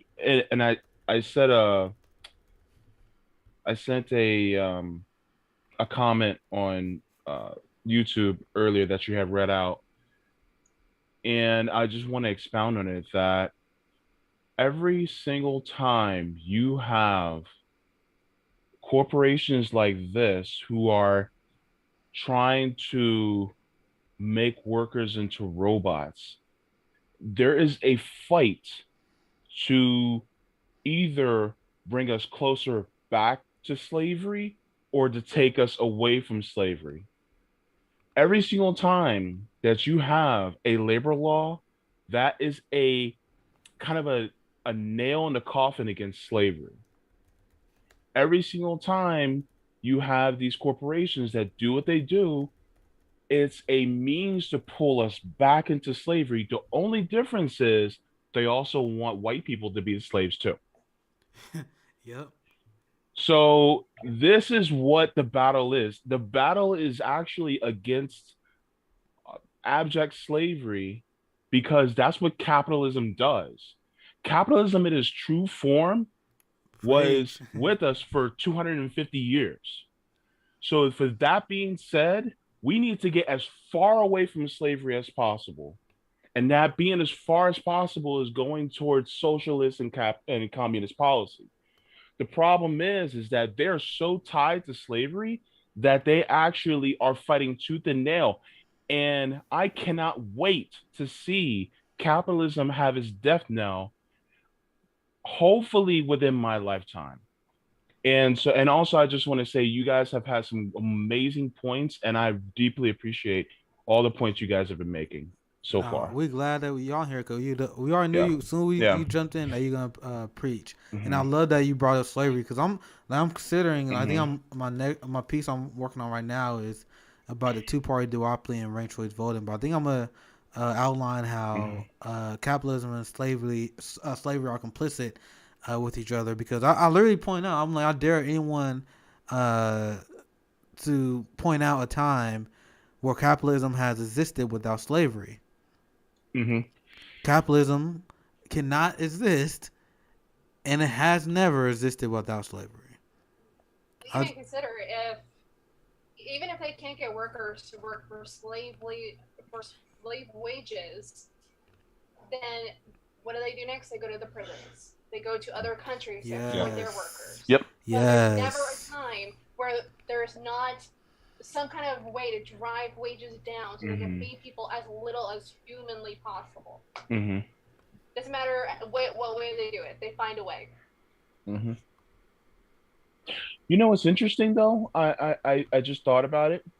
This is a perpetual cycle that we actually go through because they know this. But then what ends up happening? It affects our morale. This affects how we feel. This affects how we treat one another. And so because of this effect, it also means you got a middleman coming in. Hey, I hear you're not feeling good. So you guys want to buy some stuff from me? Oh, listen, buy this brand new car. That'll make you feel better. Buy this brand new phone. That'll make you feel better. Feeling kind of a little bit of pain on the inside? Take these pills. Let's see how you feel with that. So there's many different middlemen out there that are also taking advantage of this system. So it's a vicious cycle that we all continually go through. It's mind-blowing when you think about it. Or even whenever they co-opt and what's the word I'm looking for? Basically profit off of different movements. Like, hey, you want to feel empowered as a woman? Yeah. How about you buy this face cream? How about you shave your legs? You want to feel empowered? Yeah. Hey, or even the way that they say, oh, you know what? We're funding all these different amazing female empowerment or these different programs over in other countries to empower women, to get women to school, but while you're exploiting workers. It's like all that shit is just to cover up the dirty deeds that they're doing. Yeah. It's almost Pride Month. Drink Pepsi. Hey! So Savion's in the house. Month. Hey!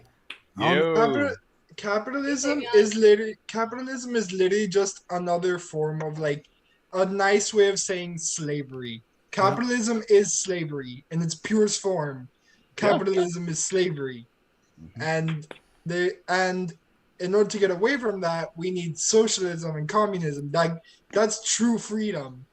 Capitalism, we don't get freedom. We're literally slaves to massive corporations who pay politicians to keep us as slaves, basically. Or they just take over the government as it is. By getting elected themselves. Oh, look, the capitalists are our representatives. So that's what are we gonna do? This is pretty much the capitalism bashing stream, which is you guys know I'm all about that. I had such a good time talking to Ryan Knight, and I will refuse. I was talking to my friend about this. I refuse to accept any slander about this man because there are a lot of people that were like, "Oh, he don't believe what he's saying." I talked to this dude before the show, and I talked to him about 45 minutes after the show when the camera wasn't even running, no cameras, not being recorded. That man is just as passionate about bashing capitalism when no one's watching, when it's not going to be recorded, as he is on his timeline. So people were like, "Oh, this dude he tweets nothing about why capitalism sucks 24-hour a day." Savion's in the house. My brother. What's up, y'all? What's up, man? How's it going? Been a long time, man. I don't know how long you've been listening, but this is pretty much a capitalism bashing stream at this point. Oh no, I'm glad I came at the perfect time. I came at the perfect time because you brought up Ryan. Ryan is amazing. Like I like that dude. When I sat and talked with him, I mean, it was just everything we talked about in the video, like in our stream.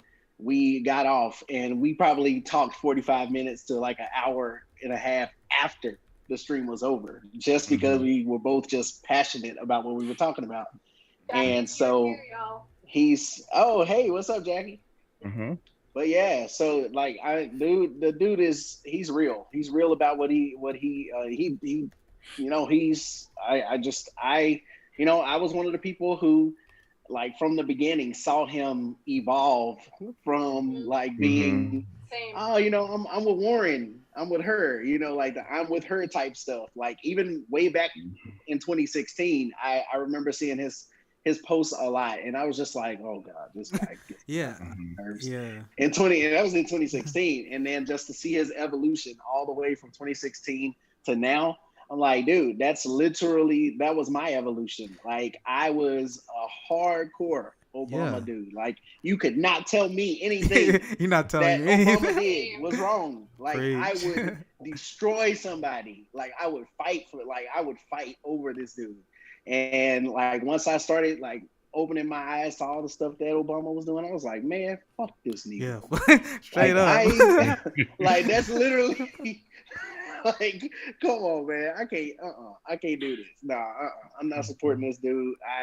And then, you know, Hillary, I just could not go there, and then so on. So yeah, Ryan's a real deal. I don't care what anybody says. Like, that dude is the most solid person I've seen, and especially like talking with him now, like, that dude, he hates capitalism. Yeah, I seen it in person. Like, I seen it in person. And if you're one of the people that think Ryan is saying what he's saying because he wants attention or it's a grift, let me just say this right now. After talking to him for almost an hour after the show when the camera's off, either he's 100% honest about what he's talking about, or he's the best actor I've ever seen in my entire life. Exactly. There's one thing just to talk about this one. I seen his. I mean, there was a point where I was like, all right, dude, we gotta go, because we could literally been talking forever. And that's my mindset when it comes to capitalism, because I wake up every day and I'm glad I can yell and people can see me my opinions about capitalism, because I can do this all day, and that's why I think he's legit. I got a question I would like to actually ask everybody here on the panel. And this kind of piggybacks a little bit on to what you guys were talking about. One thing I observed is something by Dr. Cornel West. He said that you cannot, I want to adapt it. You cannot really be a leftist if you do not have a love for people, for humanity. Yeah. And I think we all agree with that. Absolutely. And saying that, what has there been a situation in your leftist awakening that made you realize, man, I really love people and we have got to stop this capitalistic oppressive system? Like, what is there any particular situation that opened your eyes to that? Oh, can I start? I may not be a leftist because I hate people. Oh, Jackie. Let's do Jackie. Let's Jackie. Since Jackie's in the house. Hey. I was summoned. Other people get invited. I was like, you're coming. This is probably your show today. This is probably the deeply summoned like a demon. This is Meg and Jackie's show, and it's a deeply serious political show. You have to be here. Where is Forgiven Chi? I'm gonna pressure her to come on here. It's coming. We talked about it. It's happening. It's gonna happen, and when it does, it's gonna be a lot of hype. But Savion, guess what? Guess what? Is it for Givenchy or for Givenchy? Nobody knows. I don't know. I just say I don't fucking know. I say it different every single time. Because you know what? Is a fashion designer, so that's the only reason I'm wondering. Until she actually comes on here and tells us, we can pronounce it however the hell we want. That's true. You want to correct us? Get your ass up here. Calling her out, like the strategy. So, Savion, you are going to be my first guest on the podcast for FHL. There we go. Hype. Yeah, I'm excited. We had a really good talk. It was supposed to be about one night in Miami, and it just went off because we were like, hey, we already talked about Malcolm X. Let's talk about Fred Hampton. Let's go in here. Let's talk about all the people who MLK, everybody. Edgar Evers. We talked about everybody. And we also had some good ideas for some good TV shows too. Yes. I definitely need to watch that now. We need to have a Fred Hampton show, definitely with RJ and Savion on there. 'Cause I know RJ is really good at history. I remember I had Savion on there. He knows his stuff about history as well. So I think that's something that we got set up, because y'all need to educate my ass on that. I'm pretty decent. Like, I'm not one of the people. I'm pretty humble. I think I think I know a lot about politics. I think I know a lot about history. But I think I learn a lot from the people I communicate with, and that's why I try to bring everyone together. That's why You guys not on this motherfucker for on accident. No, I agree. Like the thing about history is the fun part about it is that there's always something to learn. Like you don't know every single thing about something. Right. Mm-hmm. Like how many people, just raise your hand. I know we can't see you, Jackie. But like how many people knew that Ella Fitzgerald, this is just random. I'm just choosing something random. But how many of y'all knew that Ella Fitzgerald, the singer, the jazz singer, was best friends with Marilyn Monroe? Actually, I did.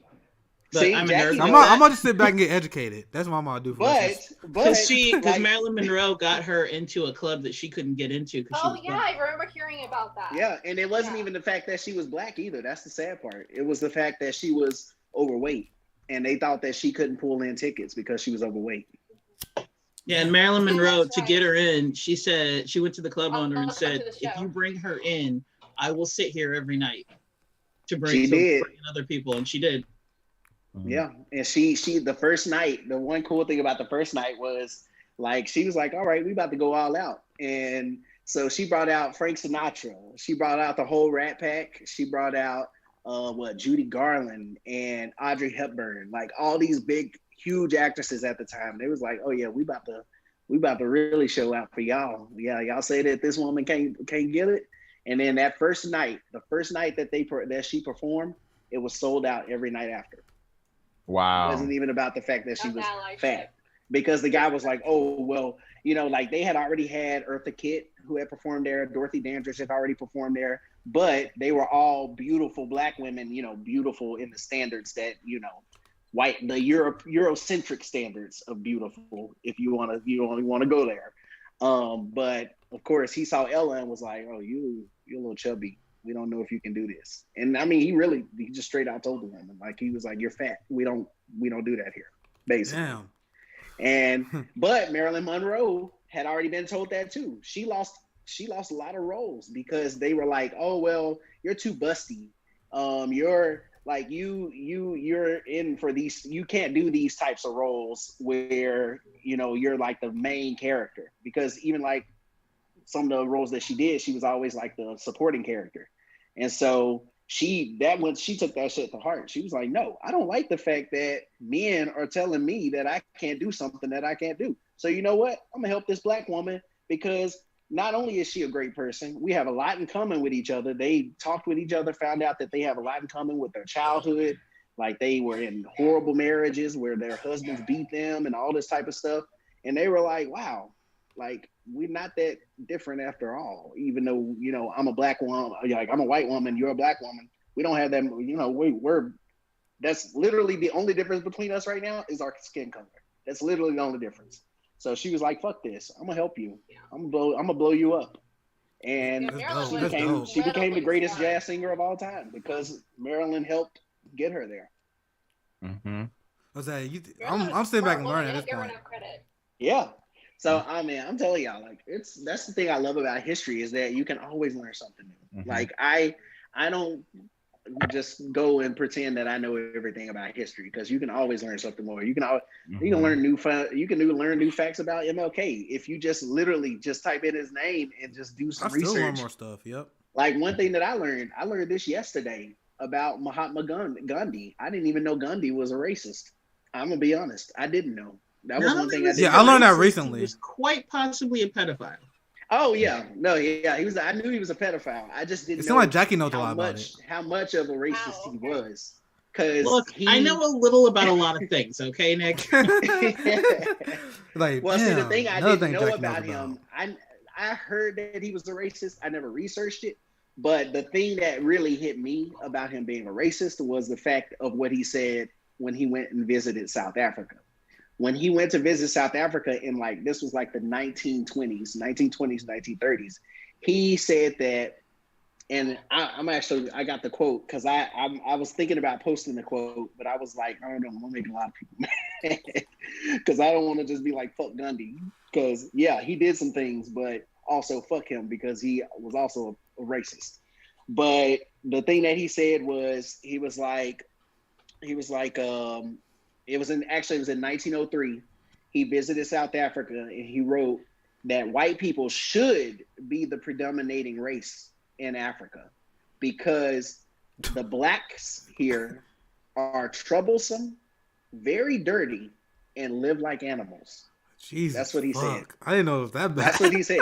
And I'm like, damn, Gundy, you're literally from India in a country where these white people have taken every single thing from you all, and you don't understand that this same thing is happening to black people. Like, you don't notice the correlation there. Yeah, you wonder why they're living like animals because white people literally stole everything from them. Like, what? Like, come on, dude. It's like you literally fought for, like, and this was before, this was before he actually did all of his, did his thing. But it was like, come on, dude. Like, really? Like, you don't see the correlation of colonization in both countries? It's ridiculous. Yeah. So that was like a slap in the face for me. I was like, oh, man, really? And then the fact that MLK, like, literally slept in his house and, like, I mean, yeah. So that was a slap in the face for me. But yeah, that's what I love about history is that you can always learn something new. I mean, I'm still reading a lot of W.B. Du Bois books right now, and just to read like that dude. I mean, a lot of his books. Right now, I'm reading The Philadelphia Negro. That's the one I'm reading right now. But it's amazing just to like notice how much of a prophet that dude was, especially when it came to socialism and capitalism and how bad capitalism is. He knew it was going to get this bad. He even said it. This dude prophesied all this stuff. Like what we're dealing with right now, he was like, it's only going to self-destruct. He said capitalism is all it is a game of self-destruction. That's what he said. And so, and we're right in those late stages. So everything he said is coming to fruition. Yeah. So, but this is a good question, Jay, because I know you got it. You have all these good questions that come. So this is one for all of y'all, for the panel. Okay. And I think this is a really good one that people can really sit on. So in this day and age, we already know, what are some great things that we can have done in this country that will make this an actually great country. But what do you think needs to be done in order to get what we need, us as leftists need to be done, like what we want to be done? What do you think we need to do in order to get those things done? Who want to take it first? That's a hard one. I can go. Unless anyone else want to volunteer. It's an interesting question. I've reached a conclusion that there's only one of two options that we have. There's the violent option and there's the peaceful option. The violent option is what we call a violent revolution. If I remember correctly, it was JFK who said those who make peaceful revolution impossible make violent revolution inevitable. The only other peaceful option that we would have that goes beyond just electoral politics would be something like what we call a general strike. Because who controls the politicians? The politicians are controlled by the corporations. Well, what controls the corporations? The corporations are controlled by money. So the only real way to actually take control is to take away our production as well as our consumption. If we take that away from them, then therefore they have absolutely nothing to hold against us. So therefore we can call the shots and say, okay, you're not getting anything. And the worst thing you can do to a rich person is make them poor.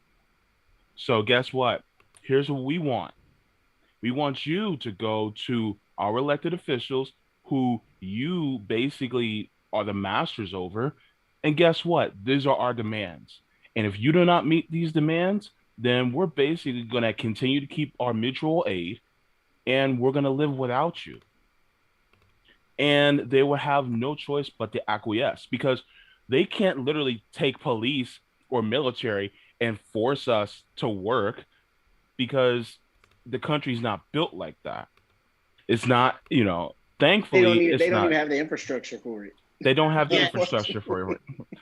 We're not built like that yet. It's coming. Of course. Oh, but yeah. True. It would take for us to be able to start this sooner rather than later, because if we do it later, then it gives them an opportunity to create the infrastructure to make us do it. That's my answer. That's my answer. That's a powerful answer. I almost want to put Jackie on the spot. Sure, go for it. You love doing that shit. Yeah. Go ahead, Jackie. Answer the question. I don't know why, but I felt like it. But to a lesser extent, only because he's a bit more hopeful than I am.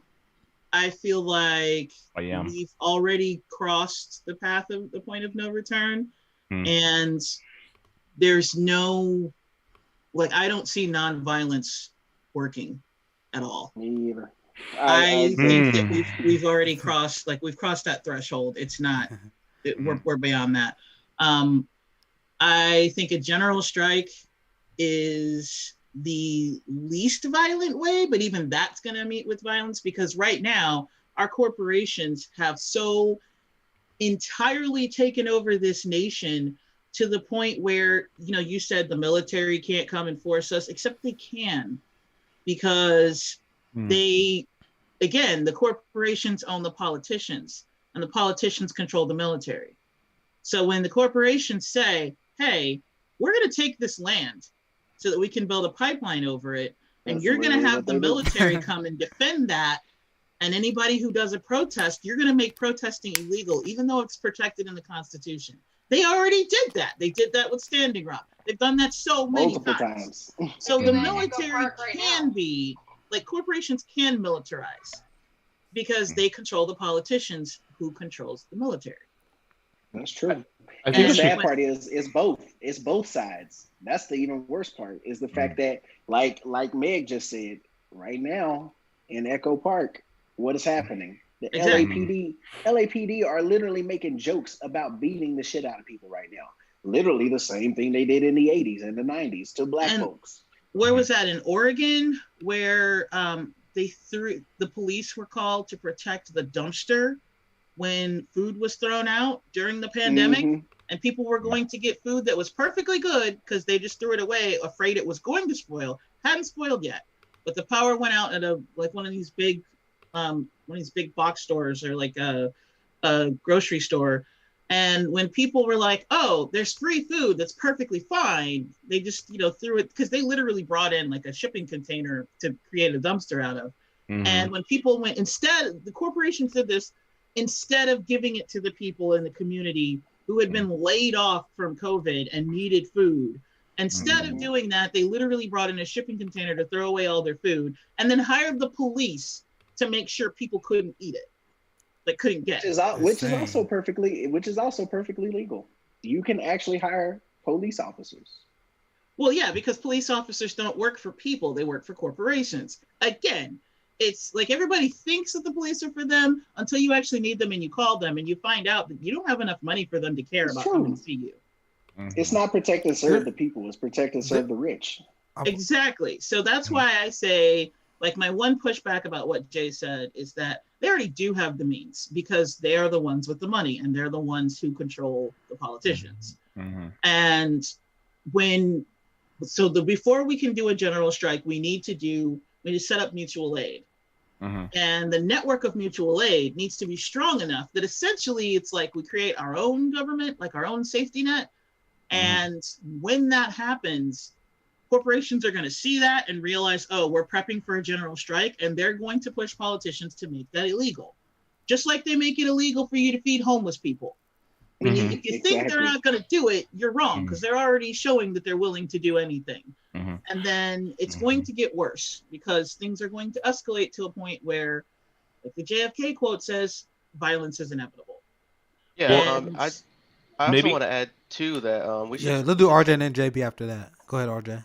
Yeah, we should take the model from what happened in Bolivia, like when the United States government tried to overthrow Bolivia just so that Tesla could use lithium for their batteries. Evo Morales and even like a lot of the union leaders they created a general strike, and I believe I don't quote me on this, but I believe at least what 70% of the workforce in Bolivia is unionized, and they went on strike in Bolivia for like I believe almost a month, which crippled the economy enough to where they finally allowed to have free and fair elections, and also to Evo Morales, he went back to Bolivia, gave multiple speeches. The guy in Morales' party, I forgot his name was, he Marseille. got Marseille, he got elected in Marseille. Bolivia.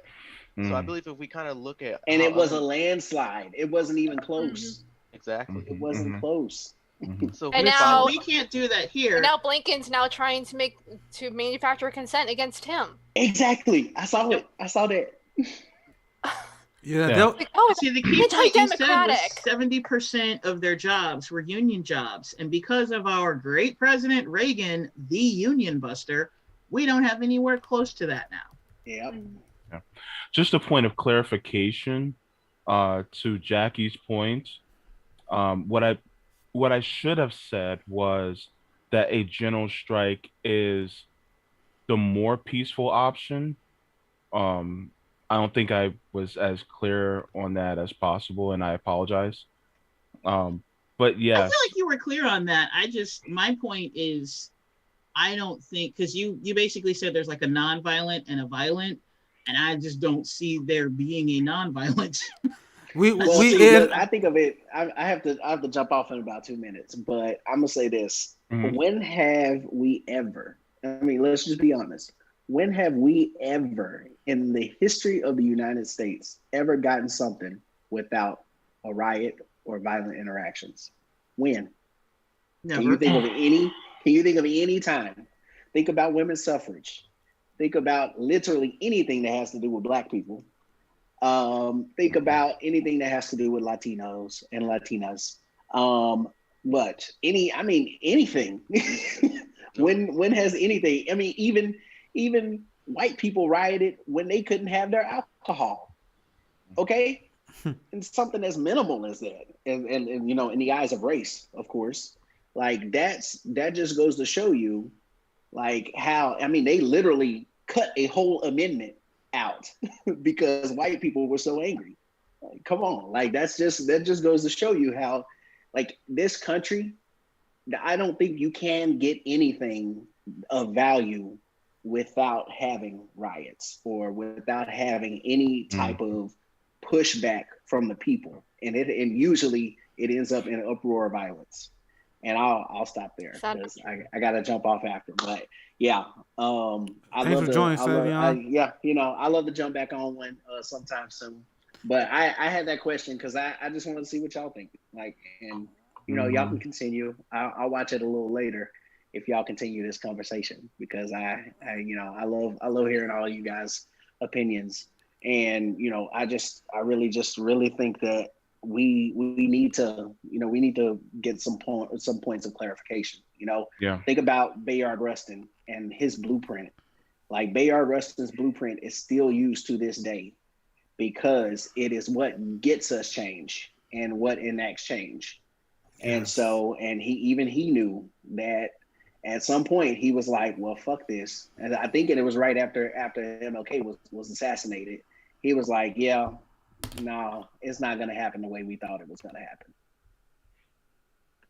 Yeah, I'm glad to have you on, because it's always good to actually talk to my homies on timeline in person. But we would definitely have you on as a feature on Fred Hampton Leftist show. Like I said, we already got a few ideas, so we've been in touch. You guys will definitely see more Savion.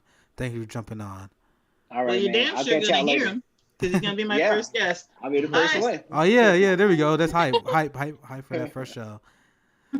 I just want to add on to Savion's point, actually, about how in America, whether if you're like poor, white, Black, Latino, everything is how we got everything is because of violent revolutions, and also violence in itself. I mean, look at the Gilded Age. Andrew Carnegie, one of the richest men of his time, back in what I believe the late 1800s, early 1900s, some of his workers in the factory had a sit-in protest, and they were fired by Andrew Carnegie for advocating for better working conditions and pay, because many of them were getting black lung in his factory, dying without any compensation, and then this would easily replace them.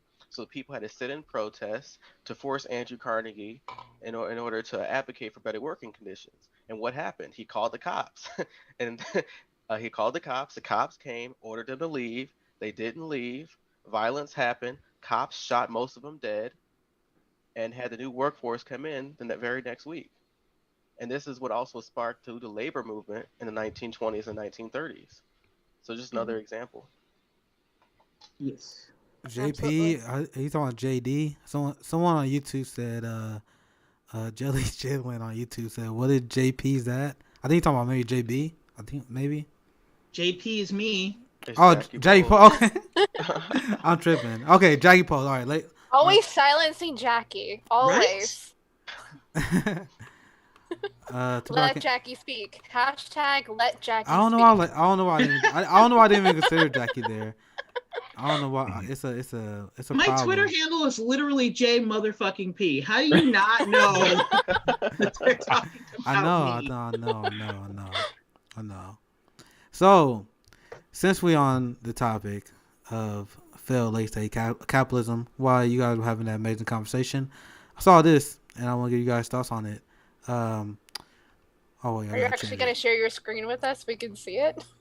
I mean, I could. Let's try that. Hey, while you're bringing that up, what was JB's question? Because I don't remember if we actually answered it. No, you didn't answer it. I didn't think what's so. the question? It was, the question basically was, in your transitioning to being a leftist, what situation or circumstance showed you how much you cared for people, and then that also was an influence to push you towards the left?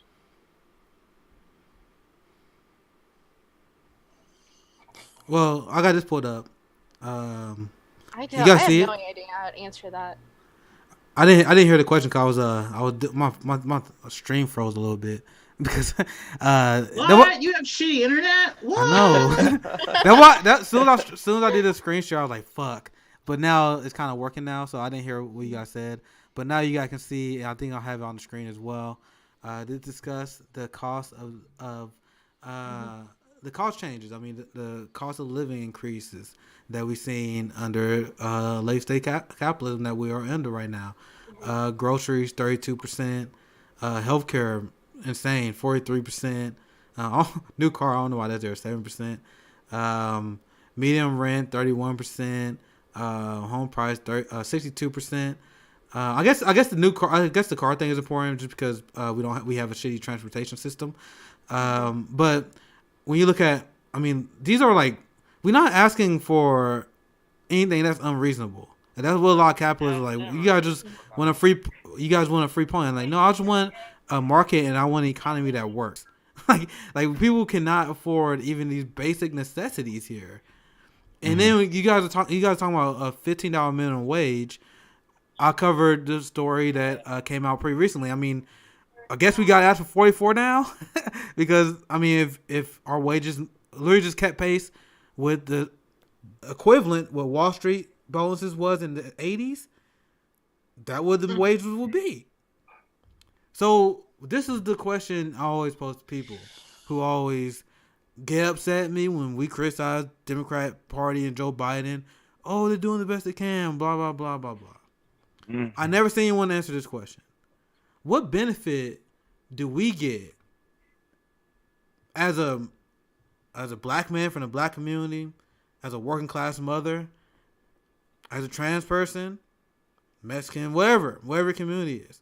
What benefit do you get from stop pushing for benefits for your community? So 15 is good. Tweet I made earlier today. Well, I was pretty much saying now the neoliberal milquetoast approach is we got to do 15 because in order to 15 is how we negotiate. They look at us like we unserious. You can ask for actual living wage because how we get Republican support. Bro, they got no Republican support on a bill that was like what 70% American people support. I'm rounding, but it's massively popular. No Republican support. So if we know you can't get Republican support, Why not actually fucking support a living wage? I mean, at this point, I feel like a fucking moderate for saying 25 after that study came out. After seeing how much billionaires have increased their wealth. I mean, I've been being pushed to the left. But at the end of the day, the Fight 15, over a decade old now? Mm-hmm. It's over a decade old. Yeah. And we can't even get them to fight for that. And even the rollout for that would take, 4 or 5 years just to get to 15? It's a joke. By that time, it would have to be 30. Yeah, that's a joke. Meanwhile, the media have been pretending that Biden been the best thing since sliced bread. Trying to pretend he's FDR. And, I mean, I guess Bernie got what he wanted. Because Bernie Sanders getting his good headlines that he was fishing for. He not being called and smeared like Ralph Nader was. Because this is the headline I saw here. Bernie Sanders lost control of the election. I got it on my Twitch stream. Bernie Sanders lost control of the election, but he won control of the White House anyway. So this is manufacturing consent 101. Because the reason why they are doing this is very simple. I see media bullshit coming from 100%. Bernie Sanders is the most popular senator in the country. Still very, very massively popular. And honestly, this election was stolen from him because how massively popular he was. So the best thing they can do, and it's very clever on their behalf, they actually tricked a lot of progressives. That's what Bree was talking about when I was covering that earlier in the stream. Well, we was like, man, a lot of these progressives are allowing themselves to be pulled right by the media narrative around Joe Biden. So they are claiming that Biden governed just like Bernie Sanders, despite the fact that he's not canceling student loan debt. He backed away on the $15 minimum wage.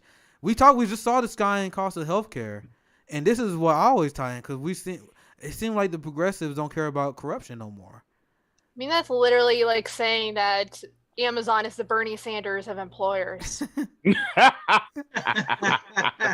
because the public option is trash. But you guys realize that 54% of Republican voters support a public option. So Joe Biden is technically to the right of over half of Republican voters. That's how fucked the Overton window is. Yeah. That's the guy you said like Bernie Sanders. So you guys understand why he backed away from the public option, which I told you, I told people this is not even going to discuss when it comes to buying viability, because he got paid a lot of money from big pharma executives. They ran a lot of ads in South Carolina, and during the debates, they ran ads on CNN, MSNBC, and all these primetime shows attacking Medicare for all and attacking Bernie Sanders. Mm-hmm. So technically, Biden was able to get away with that because that was on his books. But you don't think Biden acknowledges that? This is how politics work. Paid it. So Joe Biden returned the favor. So what did Joe Biden do instead? Instead of doing the public option, which was still a relative gift from them, because it allowed them to dump all their sick customers, jack up the price for the health care, and then they can use the public option to negotiate against the people that they are covered. Everyone who has health insurance understand how the negotiation process works. Now they were like, oh, we're not covering it because if you don't like it, you can just go and join the public option. The whole point is there's a lot of reasons why public options suck. I'll save you some time on that. But even it's still a win for the health insurance companies. Mm-hmm. But they did Cobra. Cobra is a giant win for health insurance. You literally have government subsidies for health insurance companies. And then there was analysis done. I mean, the Daily Post wrote about this, Andrew Perez. They analyzed the cost for this. It's like, bro, this is unaffordable for Americans right now. Yeah. If I remember the number right, they said the average deductible for that would be $5,900. It's like, what the fuck? Like, and that was the main thing that was covered. I covered it on that breakdown of the healthcare plan. It's not affordable. Now, I went on a long tangent here. The reason why, because everything I just said, consider that, and now think about the headline article. They said this guy, Bernie Sanders, who's championed Medicare for all, and to give him credit, he's trying to do that pathway because he want to push him to lower the age to Medicare of 55. Good luck to that. So he's still fighting for that. That's something that he's passionate about. So that's just one issue. I mean, I'm trying to avoid talking you guys' head off here, but I can go, and I didn't even touch foreign policy. But that's just one issue to show you why the concept of Biden governing like Bernie Sanders is absolutely ridiculous. What do you guys think? You failed at your mission of not talking our heads off. I know. I had to explain exactly why the headline sucked, but this is why I think me and Ryan got along, because Ryan has the same problem I do. We talks a lot, but we did too. So we was like, all right, so I'm gonna go for a long time, and then you go for a long time. That's kind of basically it was like, this is my 20 minutes, then your 20 minutes, then my 20 minutes, then your 20 minutes. It works. It worked when I was with him, but it doesn't work so well with the panel. So I'll let you guys speak on that, on what I was talking about, or whatever you guys want to talk about, because I feel like I talked enough. Small little tangent. It's like, as much I love Ryan, but every single time he says decrepit capitalist system, I kind of want to start a drinking game. Oh, like exactly. I love it. I love it, but at the same time, it's like, okay, find a different word than decrepit. Yeah, every time he says capitalism, take a shot. Bro, I was watching. I was pretty impressed. I was Ryan, like, damn, he's going long. I'm like, man, he's dropping knowledge, but I'm just sitting here waiting. Like, all right, I'm ready.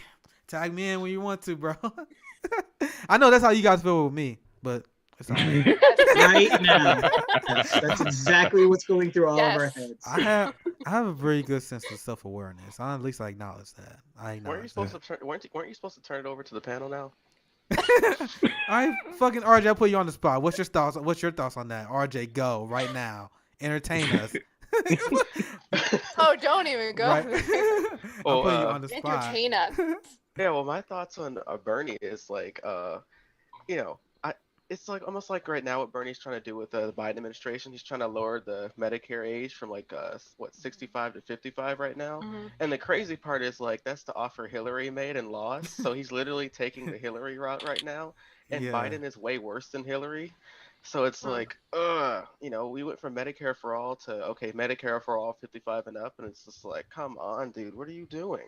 And at the same time, he's allowing himself to be progressive cover for the corrupt establishment, because now all you have to do is attach Bernie Sanders' name. He says, see, this is the most progressive it's been in decades, and now all the House progressives fall in line because Bernie is the godfather of the political left.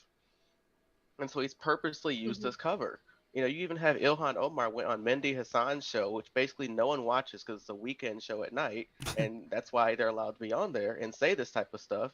And she literally tried to excuse why it was such a good idea, not necessarily to advocate for the policy so hard and we have a strategy, but it's just advocating for the policy. And it's like, you have to have a backroom strategy with your people to actually understand what's going on, and it's like, and it's also too, even with AOC bashing, people calling people bad faith actors for criticizing your shitty strategy for politics. And it's like, look, we're your constituency. We're on your side here. We're supposed to be helping you gain power, and calling people bad faith actors and siding with Mama Bear isn't helping. Yeah, that definitely, you hear it constantly of, you don't reform the Democratic Party. You don't change the Democratic Party. The Democratic Party changes you. And that's exactly what we're saying. How many years has Bernie Sanders been an independent because he didn't want to be part of the Democratic Party? And now they're using him. So he's being used, and he's being drawn in and being changed by the Democratic Party. And now Bernie put him in. Oh, sorry, Meg. But Bernie put himself in a position where the liberals can use them as a tool to attack the left. That was a good point that RJ brought up. The thing that frustrates me the most is that despite the fact that Bernie does this for the Democratic Party, the liberals still hate him. Bro, what are you getting out of this? They're still whenever I criticize the Democratic Party, people are like, well, Bernie fucking lost. I was like, bro, I don't give a bro, you think I give a fuck about that right now? And so it's like they still, and they look at the K-Hive, they're unhinged comments they leave. I don't want to get started on that. But it's like even when Bernie is acting as a massive cuck for the party, he still can't get their love. He still can't get their approval. I mean, there was a lot of reporting and how there were a lot of Democratic insiders that straight up said if it was Bernie Sanders versus Trump, I don't know what I was gonna do. But see, here's the thing though. See, people across all political spectrums actually like and respect Bernie. But here's the thing: if you ask a Republican voter, they say, "Look, I don't agree with the shit he says, but he's not bought. He says what he fucking wants to say, and damn it, I like that shit." But the problem they have is that Bernie Sanders cannot beat the Democratic establishment in the head.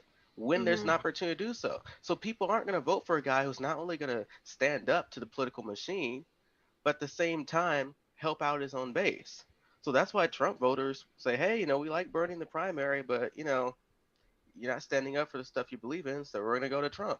And so for a lot of these voters, it's been evident, especially in 2020, that they may like you for your political policies, they may agree with you, but they want to pick someone who could win or electable, and that's kind of hard, especially for the left. So that's the main fault that Bernie has. He was definitely more of a fighter in 2016. Like 2020, he was pulling his punches.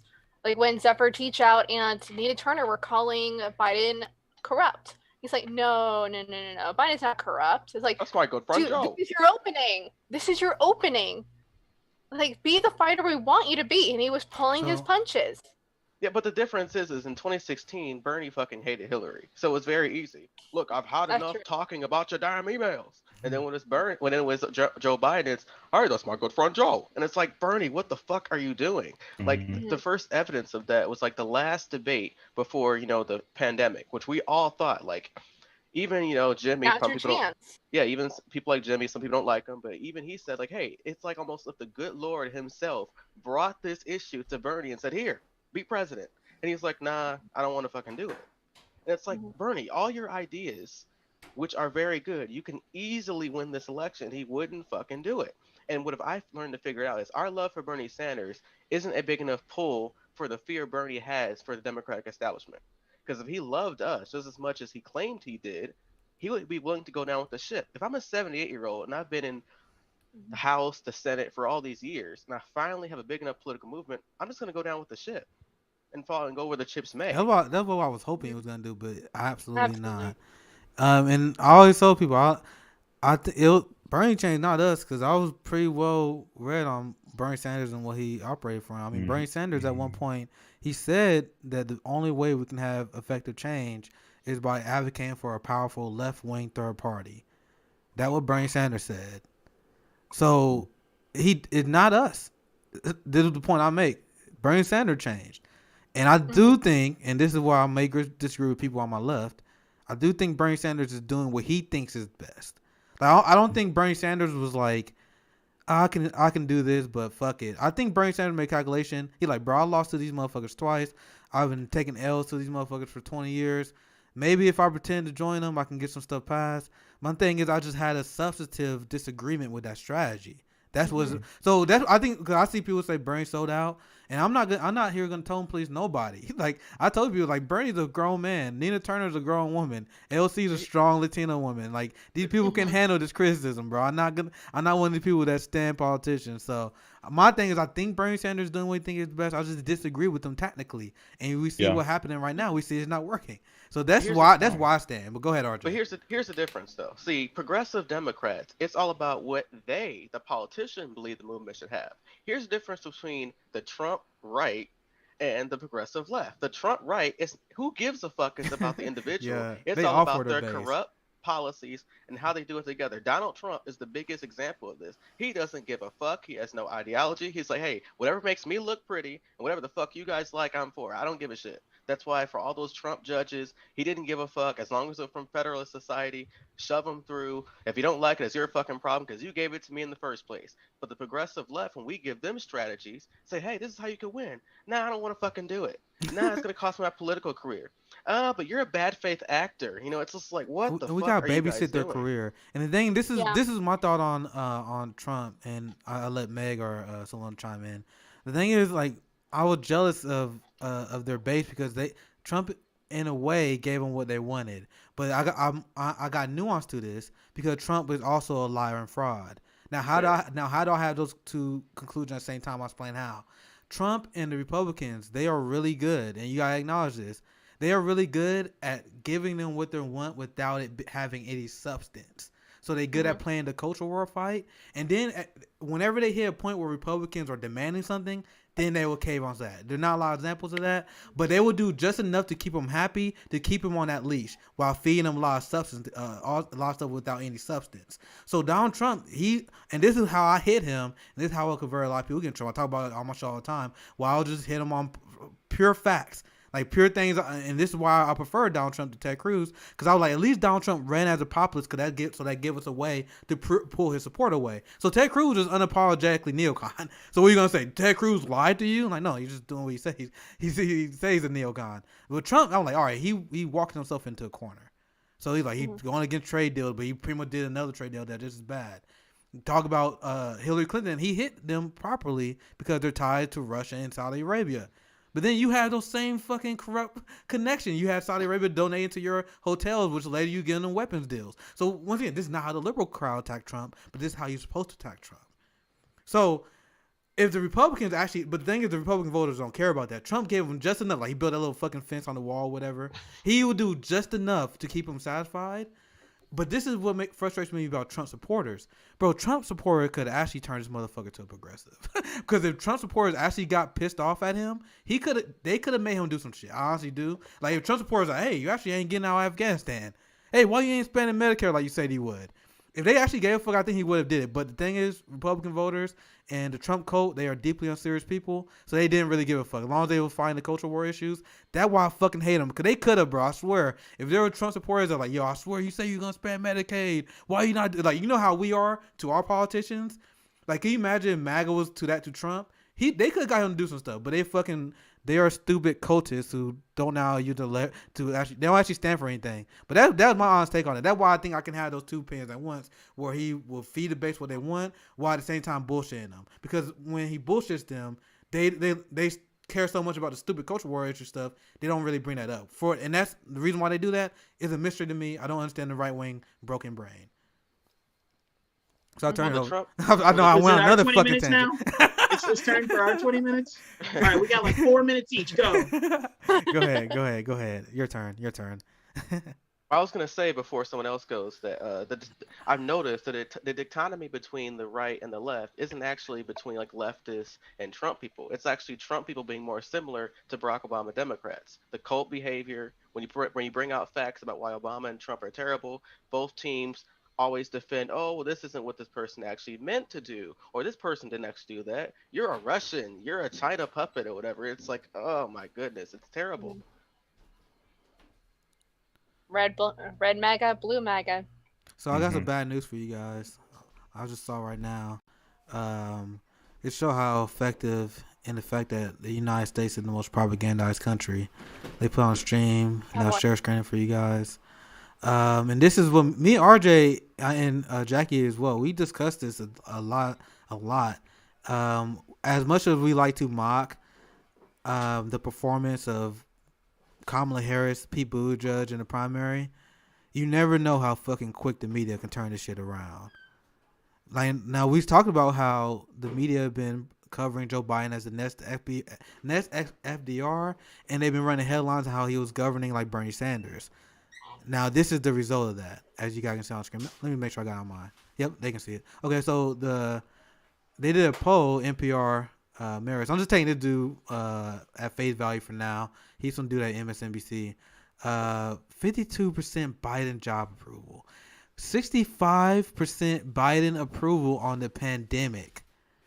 That is literally doing the same thing. The same thing as Trump.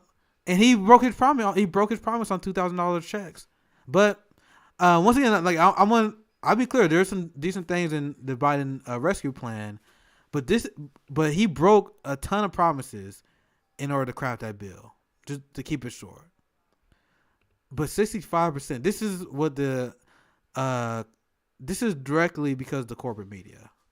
So now there was Jim Clyburn who came out and said that the Democratic Party strategy in 2022 would be run on the American Rescue Plan. And I got a lot of criticism of the American Rescue Plan, but if I'm going to be an objective political commentator, I had to admit, apparently it was a great PR move for the Democratic Party. We see how long that will last because these things are short term, and so they feeling it right now. And over a period of time, they may like, all right, it was actually a bullshit. But as it is right now, they'll be able to run on this on 2022.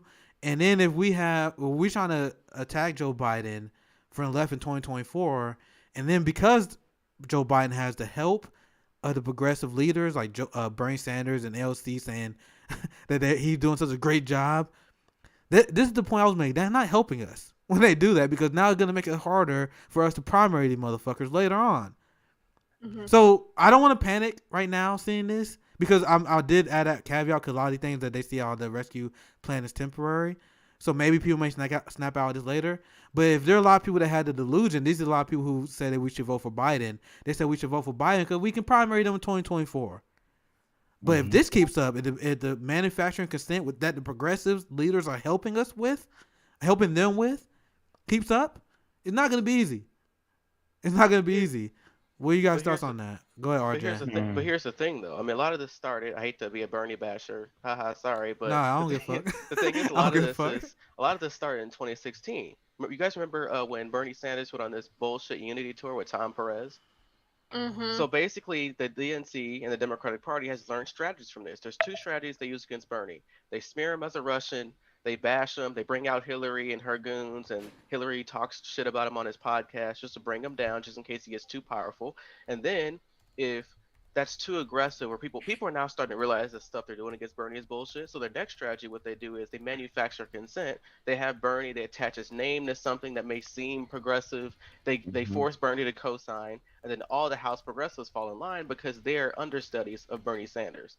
So that's kind of how that works. Mm-hmm. Yeah.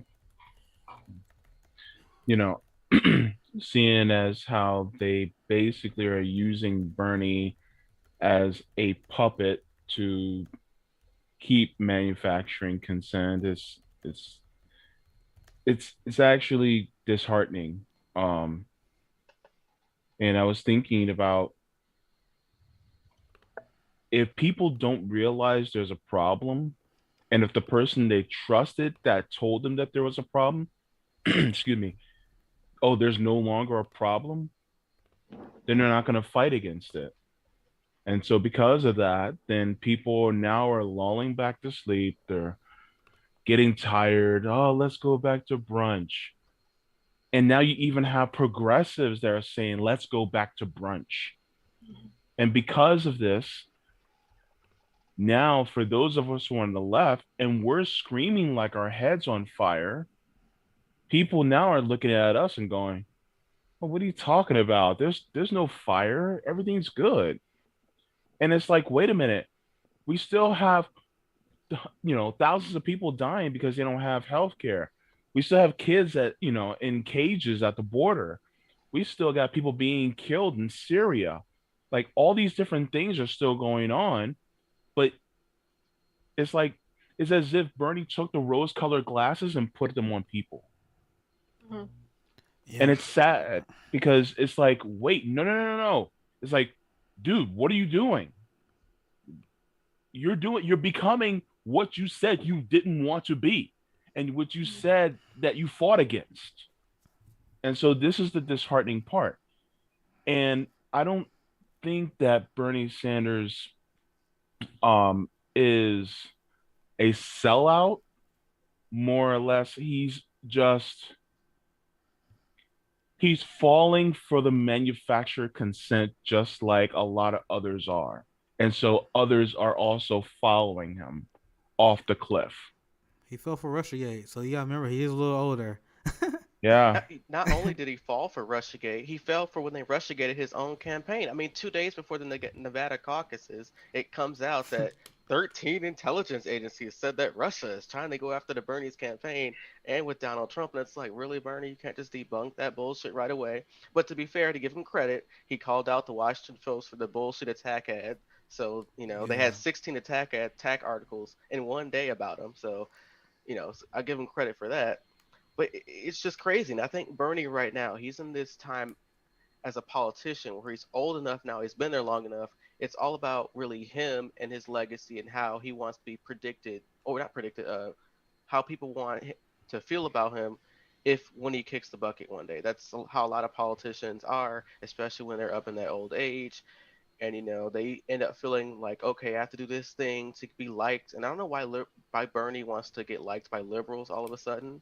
That's pretty disheartening. Like, it's almost like he wants The View to invite them on his show, because all the bashing they did to him during the primaries, Joanne Reed, Whoopi Goldberg. So it's just crazy. And also, I don't think he wants The View to invite him on the show because he's been on their show and he couldn't stand any of them. I think that this is a smokescreen. The whole Bernie just wants to be liked. I don't think that's his actual motivation. I think he's being threatened because I heard that a lot. he was gung ho for the last 50 years, give or take, 40, 50 years. And for him to get all the way in, and I think they did it in 2016, and I think they did it again in 2019. Because Bernie was saying, I'm going all the way to the convention. And then all of a sudden, he starts saying, my good friend Joe. And you're like, no. And I'm not so sure he had conviction about his so-called good friend Joe. I think that this is like, these are psyops. Maybe I'm wrong. But I think that the angle is that he doesn't want to be seen as Ralph Nader. But I mean, is being seen as Ralph Nader so bad? People still like Ralph Nader. Like, it's 20, 30 years later. Most people have no idea who he is. Like, a lot of people just don't even remember him. So I don't think that that's the situation. I think that's what the Democrats are telling you, so you don't look any deeper into it. All I'm saying is Epstein didn't kill himself. I mean, I kind of agree with what Jackie's saying. I mean, Bernie is still the only one actually out there fighting for any of these priorities. With the I can't remember what bill it was that he was trying to pass. I know some kind of spending bill. I can't remember exactly what it was. He was the only one of the only ones pushing for $15 to get into the COVID bill. He's the only one in Bessemer right now. So he cares so much about people, and I think he really does truly believe that he's doing the right thing. But it's not working out the way that he thinks it would. They're just using him. And that kind of goes to the whole how the primary even ended with COVID. It's like he had every opportunity right there. Like, all this happening, this is your opportunity to fight for all these policies, like Medicare for all. And like, this is right now, it's the perfect time to make that argument. And instead, he cares so much about people not going out and voting, because literally Joe Biden was like, no, go vote. Everything's fine. Go vote. Like, we're not going to, like, don't even stop your primaries. If you stop your primaries, we're going to cut your electoral, your delegates in half. So go out there and vote. And he cares so much, like, no, I want to save people's lives. Like, I'm just going to drop out. And see, that's exactly my point. You just proved what I just said.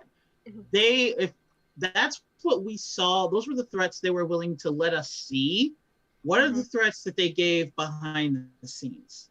Exactly. I mean, Bill Clinton. In person, we saw that they were willing to strip states of their delegates if they don't force people to physically go out during a pandemic and vote, if they allow people to vote from home. Remember when somebody else did that, like a few months later, when he was like, hey, I don't want people to vote from home because if a lot of people vote, I might lose? Sound familiar? Yeah. Joe Biden and Donald Trump are the same person, essentially. And they did the same shit. And if you don't think Joe Biden does the Republicans could have taken, right, because he's got a D in front of his name. He's blue. It's, as long as it's the blue harassers, it's okay. This isn't the point of representation that your oppressors look like you. Like, isn't that what we all want? To be oppressed by people who also have a vagina? It's like, not, certainly we can't dream big enough to just not be oppressed. But we've got to make sure that our oppressors have the same genitalia or the same color skin when they choose to claim it. Exactly. Yeah, and I think the concerning part, just to add on to the more Bernie stuff, is that even like from the time when Bernie was at his peak in the primaries to right before he dropped out, he would admit on a lot of talk time shows that he's having private conversations with Barack Obama even before the whole, debacle before Super Tuesday, which at first I always thought, why is he willingly talking to Barack Obama behind the scenes? And even then, he wanted to use Barack Obama in a lot of his campaign ads to try to get votes. Now, I understand the political aspect of that, using Obama for clout, because no matter what we think about Obama, he's still very popular in the Democratic Party. But that always concerned me because he is the establishment. And if you're trying to go after him, why are you willingly having private conversations while at the same time Obama is admittingly searching for Mayor Pete, Liz Warren, all these other figures to try to beat you out? Yeah, That's why. Oh, sorry. Go ahead, Meg. I mean, Bill Clinton even went to Tom Perez and said, "Don't make this the party of Bernie. Don't let it happen." That was his number one priority. Don't let this be the party of Bernie. Even Hillary thought about jumping back in. Because that worked so well the first time. Even John Kerry. Was beat Bernie. That's it. Beat Bernie. Yeah, what's that? Okay, you guys know that book that came out about Lucky. Yes, Lucky. So even John Kerry apparently was John Kerry. Jesus Christ. Even because he saw how bad Joe Biden was doing, and like that was reported on. That was in the news that John Kerry was thinking about it, because he saw how badly Joe Biden was doing. Yeah, and that's the problem with Bernie's tactic, and that's why people can come to the conclusion that he was threatened, because how, like, the strategy didn't make any sense, and that was something that Jordan from Status Quo was talking about, because after Iowa, the Bernie campaign should have raised hell, and Jordan, once again, he did good reporting on this. He was asking people from the Bernie campaign. He said, "Why are you guys not making a giant story out of this? Like, there should be lawsuits." Because Pete was able to siphon a lot of support from Bernie Sanders out of New Hampshire because of the momentum he got because they declared him the winner. That part of the media complicity to stop Bernie Sanders. So Jordan, his point of view, and I 100% agree with this, Bernie alone making that national story puts that out there, and it put into the public consciousness that not only that Bernie won Iowa, that it shows the nation that the Democratic Party is trying to steal this from Bernie, and that actually will give him an edgy amount of support. And this is kind of the same support that he lost in 2016, because he didn't have the same kind of support that he used to have back then, and this time around that he had in 16. Maybe like that, I do believe that. I think that was his theory as well. Like, if you guys would have made that an incident, that could have helped your campaign. But Bernie was very naive, because he said the response he got from the Bernie campaign, he was like, they said, "Oh, we think that will make us look bad." What? So Bernie Sanders, early on in his career, he was more willing to call it the Democratic Party. I post his old quotes all the time. So I do believe, once again, I do like the whole thing with him being threatened is 100% plausible. But the same reason Bernie Sanders fell for Russiagate is the same reason why they made campaign missteps near the end. Because why did Bernie Sanders drop out of the race? Because he got advice from someone who I will never forgive, Pramila Jayapal. Stories came out that she was a big reason why Bernie Sanders dropped out of the race. Inside sources. Wait, what? Yeah, they said when Bernie Sanders had to drop out, there were a lot of people that was in his campaign that convinced him to drop out. Chuck Rocha and Pramila Jayapal was two people that was mentioned. They were one of the people that behind the scenes like, yeah, I think we should drop out right now, endorse Biden. This is gonna harm our brand over a long term. That story came out shortly after. I'm gonna see if I can find it so I can show you guys. But that story came out shortly after that. But I think Bernie, and this is why once again I think some people outflanked me on this, and then you guys know I got a lot of criticism of Bernie, but I think Bernie is I think he just acts on what he thinks is best. So I think he listened to Pramila. I think he heard Russiagate. I think he heard of his campaign advisors that Jordan talked to that said, like, I don't think we should push after Iowa. I think that may look. I think he heard that. I think you're right. Yeah, I just think it's bad judgment. To be honest, go ahead, Jay. Yeah, you actually got to think of who was in his circle. You have people like Jeff Weaver, who was also in his circle, and Jeff Weaver was basically a neoliberal in disguise as a progressive, and even people like Faiz Shakur, he was kind of iffy in a lot of the things that he did. And look at what Chuck Rocha did. As soon as he was out of the Bernie campaign, he made a super PAC.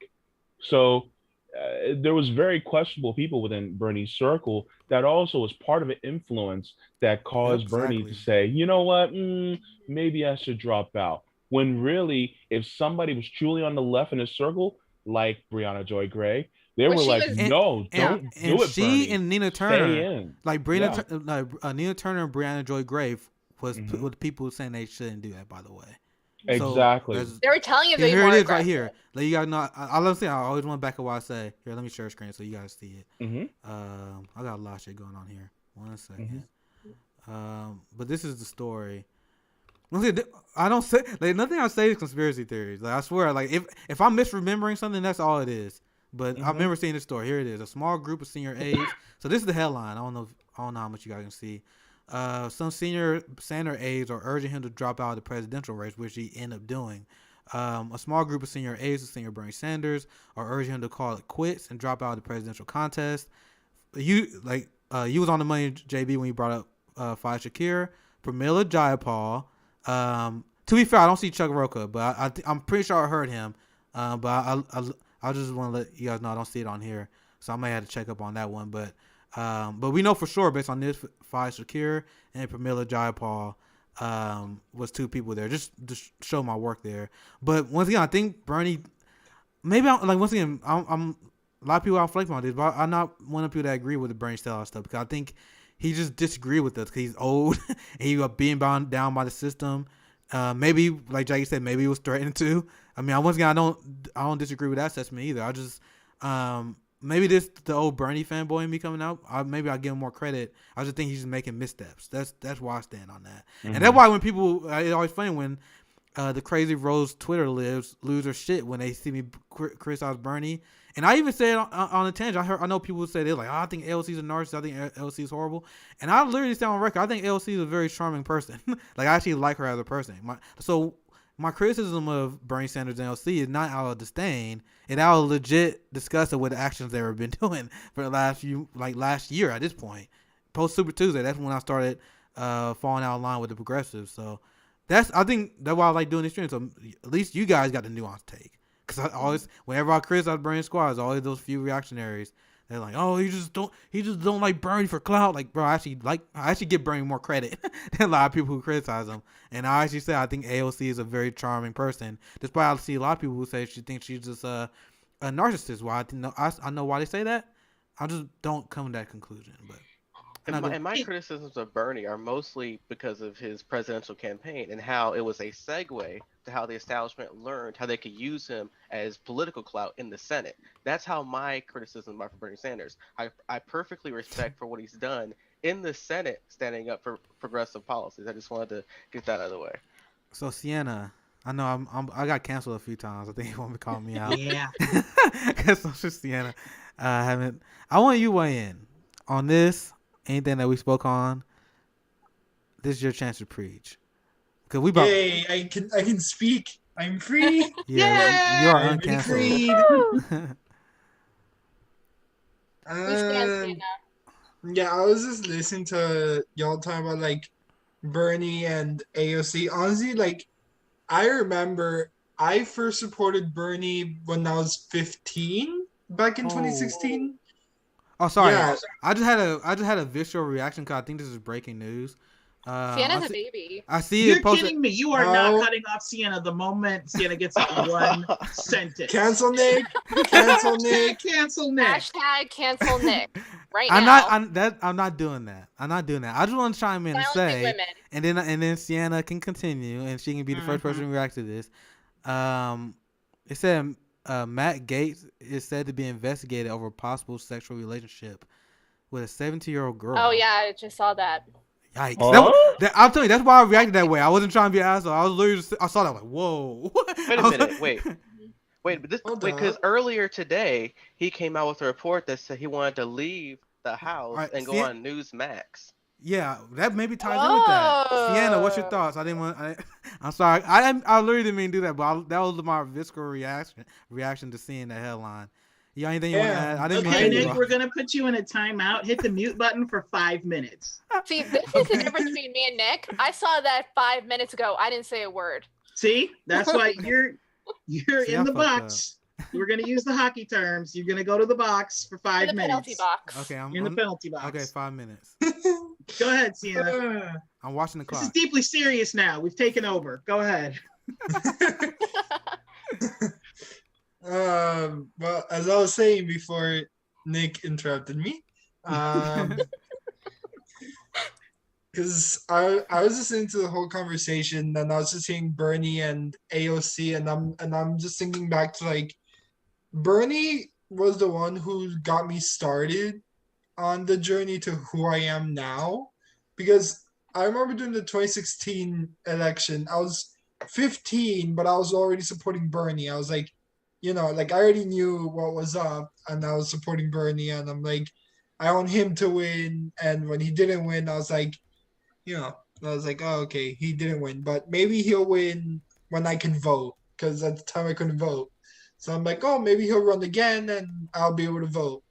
And I voted green this time. Like I voted green the first time I could vote. I voted for the Green Party, and of course we all know Bernie lost again.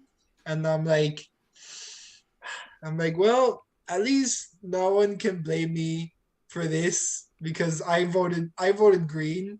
So no one can blame me for this shit show that was the 2020 election because everyone had hope that Bernie would win in 2020. Like that hope was there that Bernie would be able to pull it off. And they screwed him again. And the thing about Bernie is that he lets himself be screwed. And it's like, why didn't you fight as hard as you did 4 years ago? And then came AOC. She was the one who would give everyone hope after Bernie. And turns out she's just another career politician who doesn't really care. And I was like, oh, okay, we literally have no one fighting for us anymore. Like, our only hope was Bernie. And after that, we literally don't know when there's going to be another Bernie who will run again. And as for the Matt Gaetz thing, finally, he's no longer going to be representing Florida. Amen. Finally. We need those. We need all of those fuckers out of here. Like, Florida is just a Republican stronghold. And it's like, yeah, we need all of these people out of here, please. Like, for me, AOC is a lot worse than Bernie because Bernie acquiesced to the Democratic Party after 40 years in politics, 30 years, something like that. AOC acquiesced in her first term. She's only been in office for 2 years. She just got reelected, and she's already like, oh, Democrats aren't that bad. We can just go ahead and do everything they want and act like that was the same thing. I mean, that's good, right? You know what? Biden's as progressive as we really need. She pivoted hard at the end of her term. Like as soon as she got reelected, just like all other politicians do. So to me, she's actually worse. Bernie was strong from the time he became governor in Vermont right up until about last year. Wasn't he governor? He was never governor. No. Mayor. Oh, he was mayor of Burlington. He was always a senator. He was always a senator. No, he started a local career in Vermont. I thought he was senator. He was mayor and then went straight to senator. No, he was the mayor. No, he was a mayor of Burlington, Vermont. Then he became a congressperson in the House. And then he ran for Senate. Right. I thought in between being a representative and mayor that he did like a year as governor or something. I'm wrong.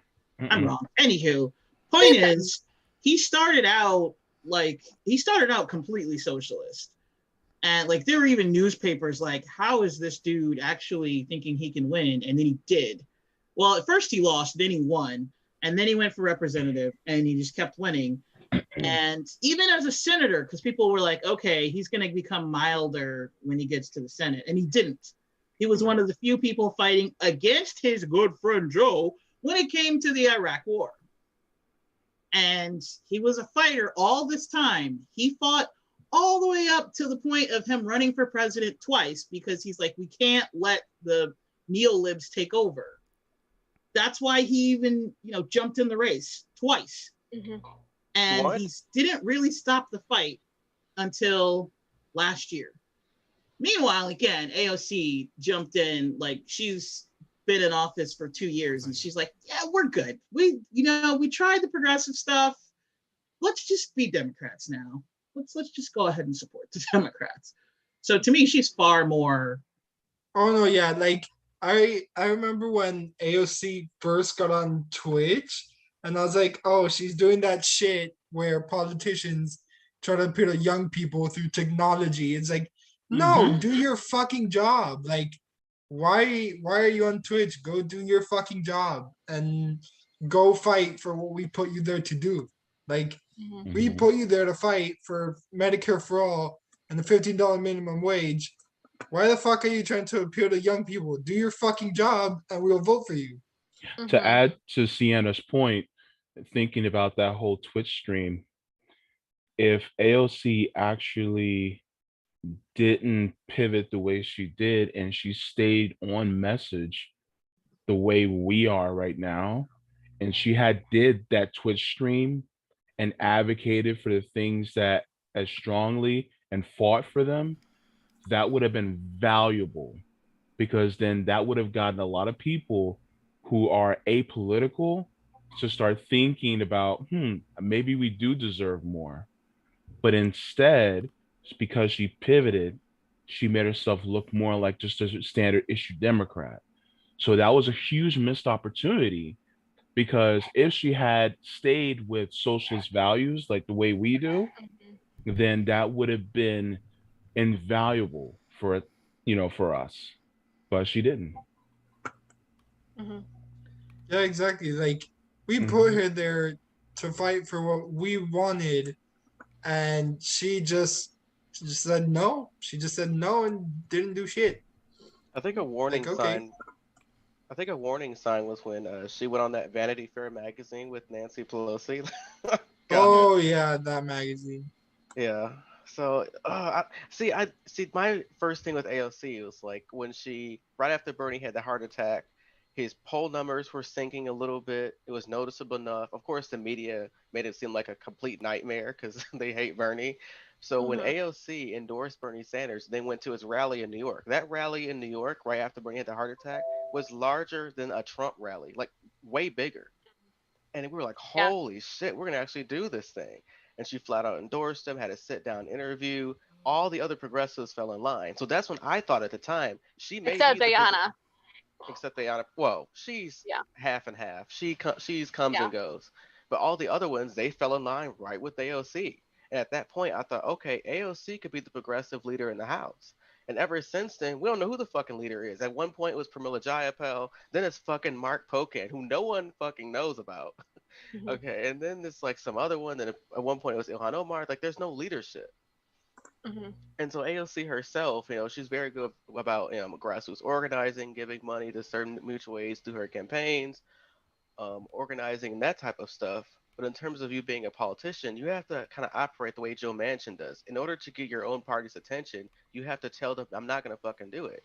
Like, Joe Manchin is an asshole. You have to be an asshole too. Stand up. Say, I'm not going to fucking do your shit. Especially the whole point too, that brings us back to force the vote as well, is like the whole point wasn't necessarily do it for one policy. It was just to bring the whole bank. What Republicans do to Democrats all the time is that Republicans, when they come to the negotiating table, it's absolutely, they put all their priorities on the table and they say, we're not fucking moving, or I'm not moving at all. What Democrats do is they come to the negotiating table with half their measures. So they negotiate themselves down before they get to the negotiating table. And by the time they're done negotiating, they've negotiated down the negotiated option. So what leftists and progressives in the House, they should be able to stand up and tell the establishment, hey, these are our top priorities. And then let them whittle down to your negotiated price, which is what we all wanted in the first place. Like, that's just my opinion. Absolutely. I agree. I feel like we all assumed that the Squad was going to be the left's version of the Tea Party. Yeah. I was just about to say that, yeah. Then say it, go ahead. I mean, that's what they were supposed to be. I mean, if you talk, Kyle Klinsky has said it so many times now. It's like, if you want to hear from anyone, the co-founder of Justice Democrats, he and Cenk, and members from Bernie Sanders' campaign in 2016. Like, the whole point was, as Cenk would famously say, is it's a ghost ship. Take over the ghost ship. But unfortunately, as I said earlier, you don't change the Democratic Party. The Democratic Party changes you. And we see it with Bernie. We see it with AOC. We see it with the entire squad. Is that they have suddenly decided that they have no power when they were there literally to be the left Tea Party.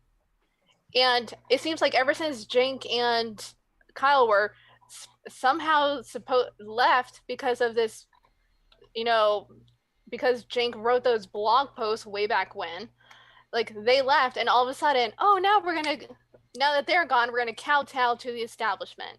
With Alexandra, or what is her, Rosa, whoever's in charge. Alexandria Rojas. She's the executive director of Justice Dems. Like, saying yes, we should, have Neera Tanden in charge of OMB. We should not, that she should be passed. Like, what are you doing siding with Neera Tanden? What are you doing?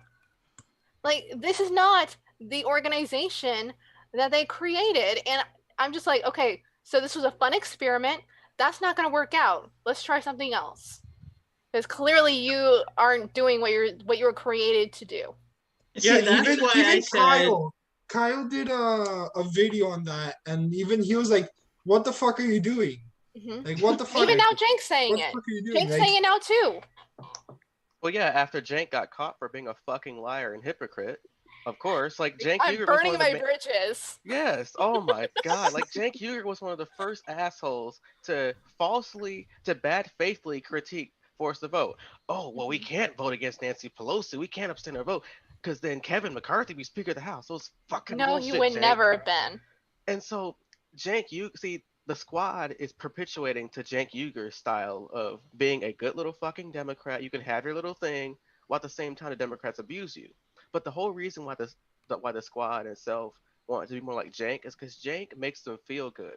Kyle Kalinske sided with, but guess who? Jimmy Dore, and now all of a sudden, all the progressives like, fuck this guy, and even AOC put out a tweet, which we all know was to attack Jimmy Dore because they're all passive aggressive as fuck, saying against Justin Jackson, yeah. Yeah, and so they're gonna side with Cenk Uygur, and now of course Cenk Uygur, because we all calling him out for being the fucking hypocrite he was, he had to come out with this bullshit video on TYT about how he was wrong, and I'm burning my bridges here. It's like, really, dude? Like, the DNC suspended your press pass to the DNC convention, and you still kissed their ass.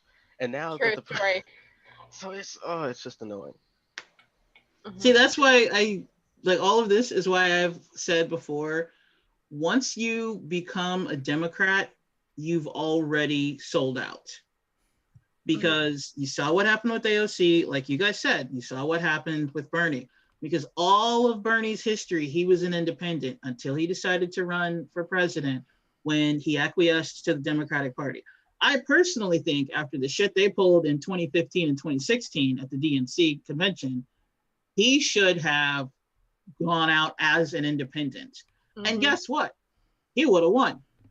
Mm-hmm. Because the Democrats would never have pulled Joe Biden. They wouldn't have put Joe Biden in there. They would have run strong with Kamala because that's who they wanted in the first place. They would have had it be Kamala. 2020. Okay. They would have had it be after 2016, after the shit they pulled. In 2020, the Democrats would have run with Kamala if Bernie wasn't there. They wouldn't have had 20 different people up on that stage. They literally would have had like 3 or 4, and that would have just been for show because really they were going to pick Kamala all along. Mm-hmm. And it would have been Kamala Harris, Bernie Sanders, and Donald Trump. And it would have been Bernie Sanders by a landslide, especially once you introduce COVID. So, but he didn't want to go the independent route. He didn't want to be the Ralph Nader. Mm-hmm. I still think there's more to it because even if you look back at like 2016, when they were like fucking with him, he was getting ready to stand up and fight because he was saying like, no, I'm not gonna, like, I see what you guys are doing and I'm gonna say something. Next thing you know, he comes out there like, yeah, it's Hillary Clinton and we all have to just get behind her. And he actually campaigned harder for her than she did. Mm-hmm. So something changed. Something happened. Mm-hmm. I mean, Bernie was the only one out there in 2022. He's the only one out there, doing rallies for Biden. Biden wasn't out there. It was Warren, Kamala Harris. None of them were out there. He was the only. Biden, I mean, to be fair, Biden's medication wore off, and there were times when I'm sure he didn't even know where he was. So, I mean, he literally said that he was running for senator at one point. Mm-hmm. So, yeah. Well, speaking of which, I know where I am, and I have to go make dinner, and then I have an interview that I have to do a little bit later. But the thing is, we're about 3 hours in. I think that's a pretty good. I think that's a good sign to wrap it up. So this was the.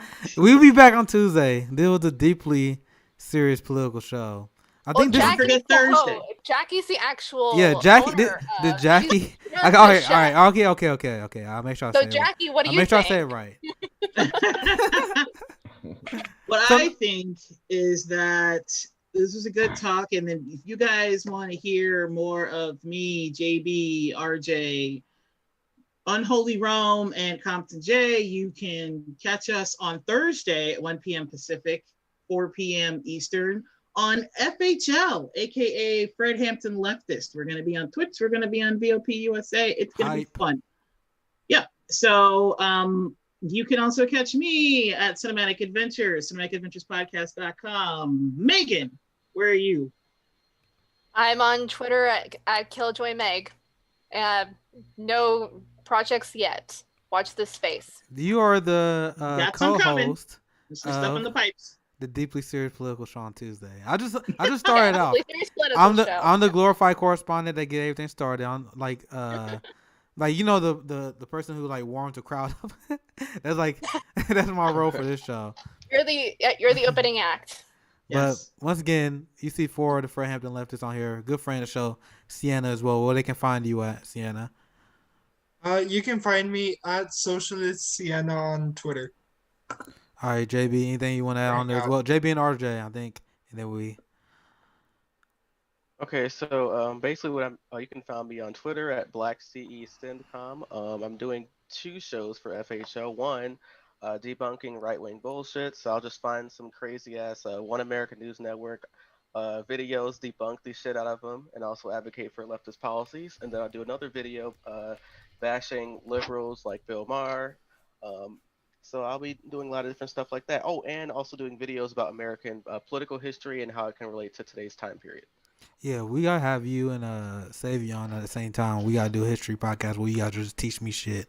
But anyway, did the Progressive Martial Artist for Hampton Leftist launch on Thursday.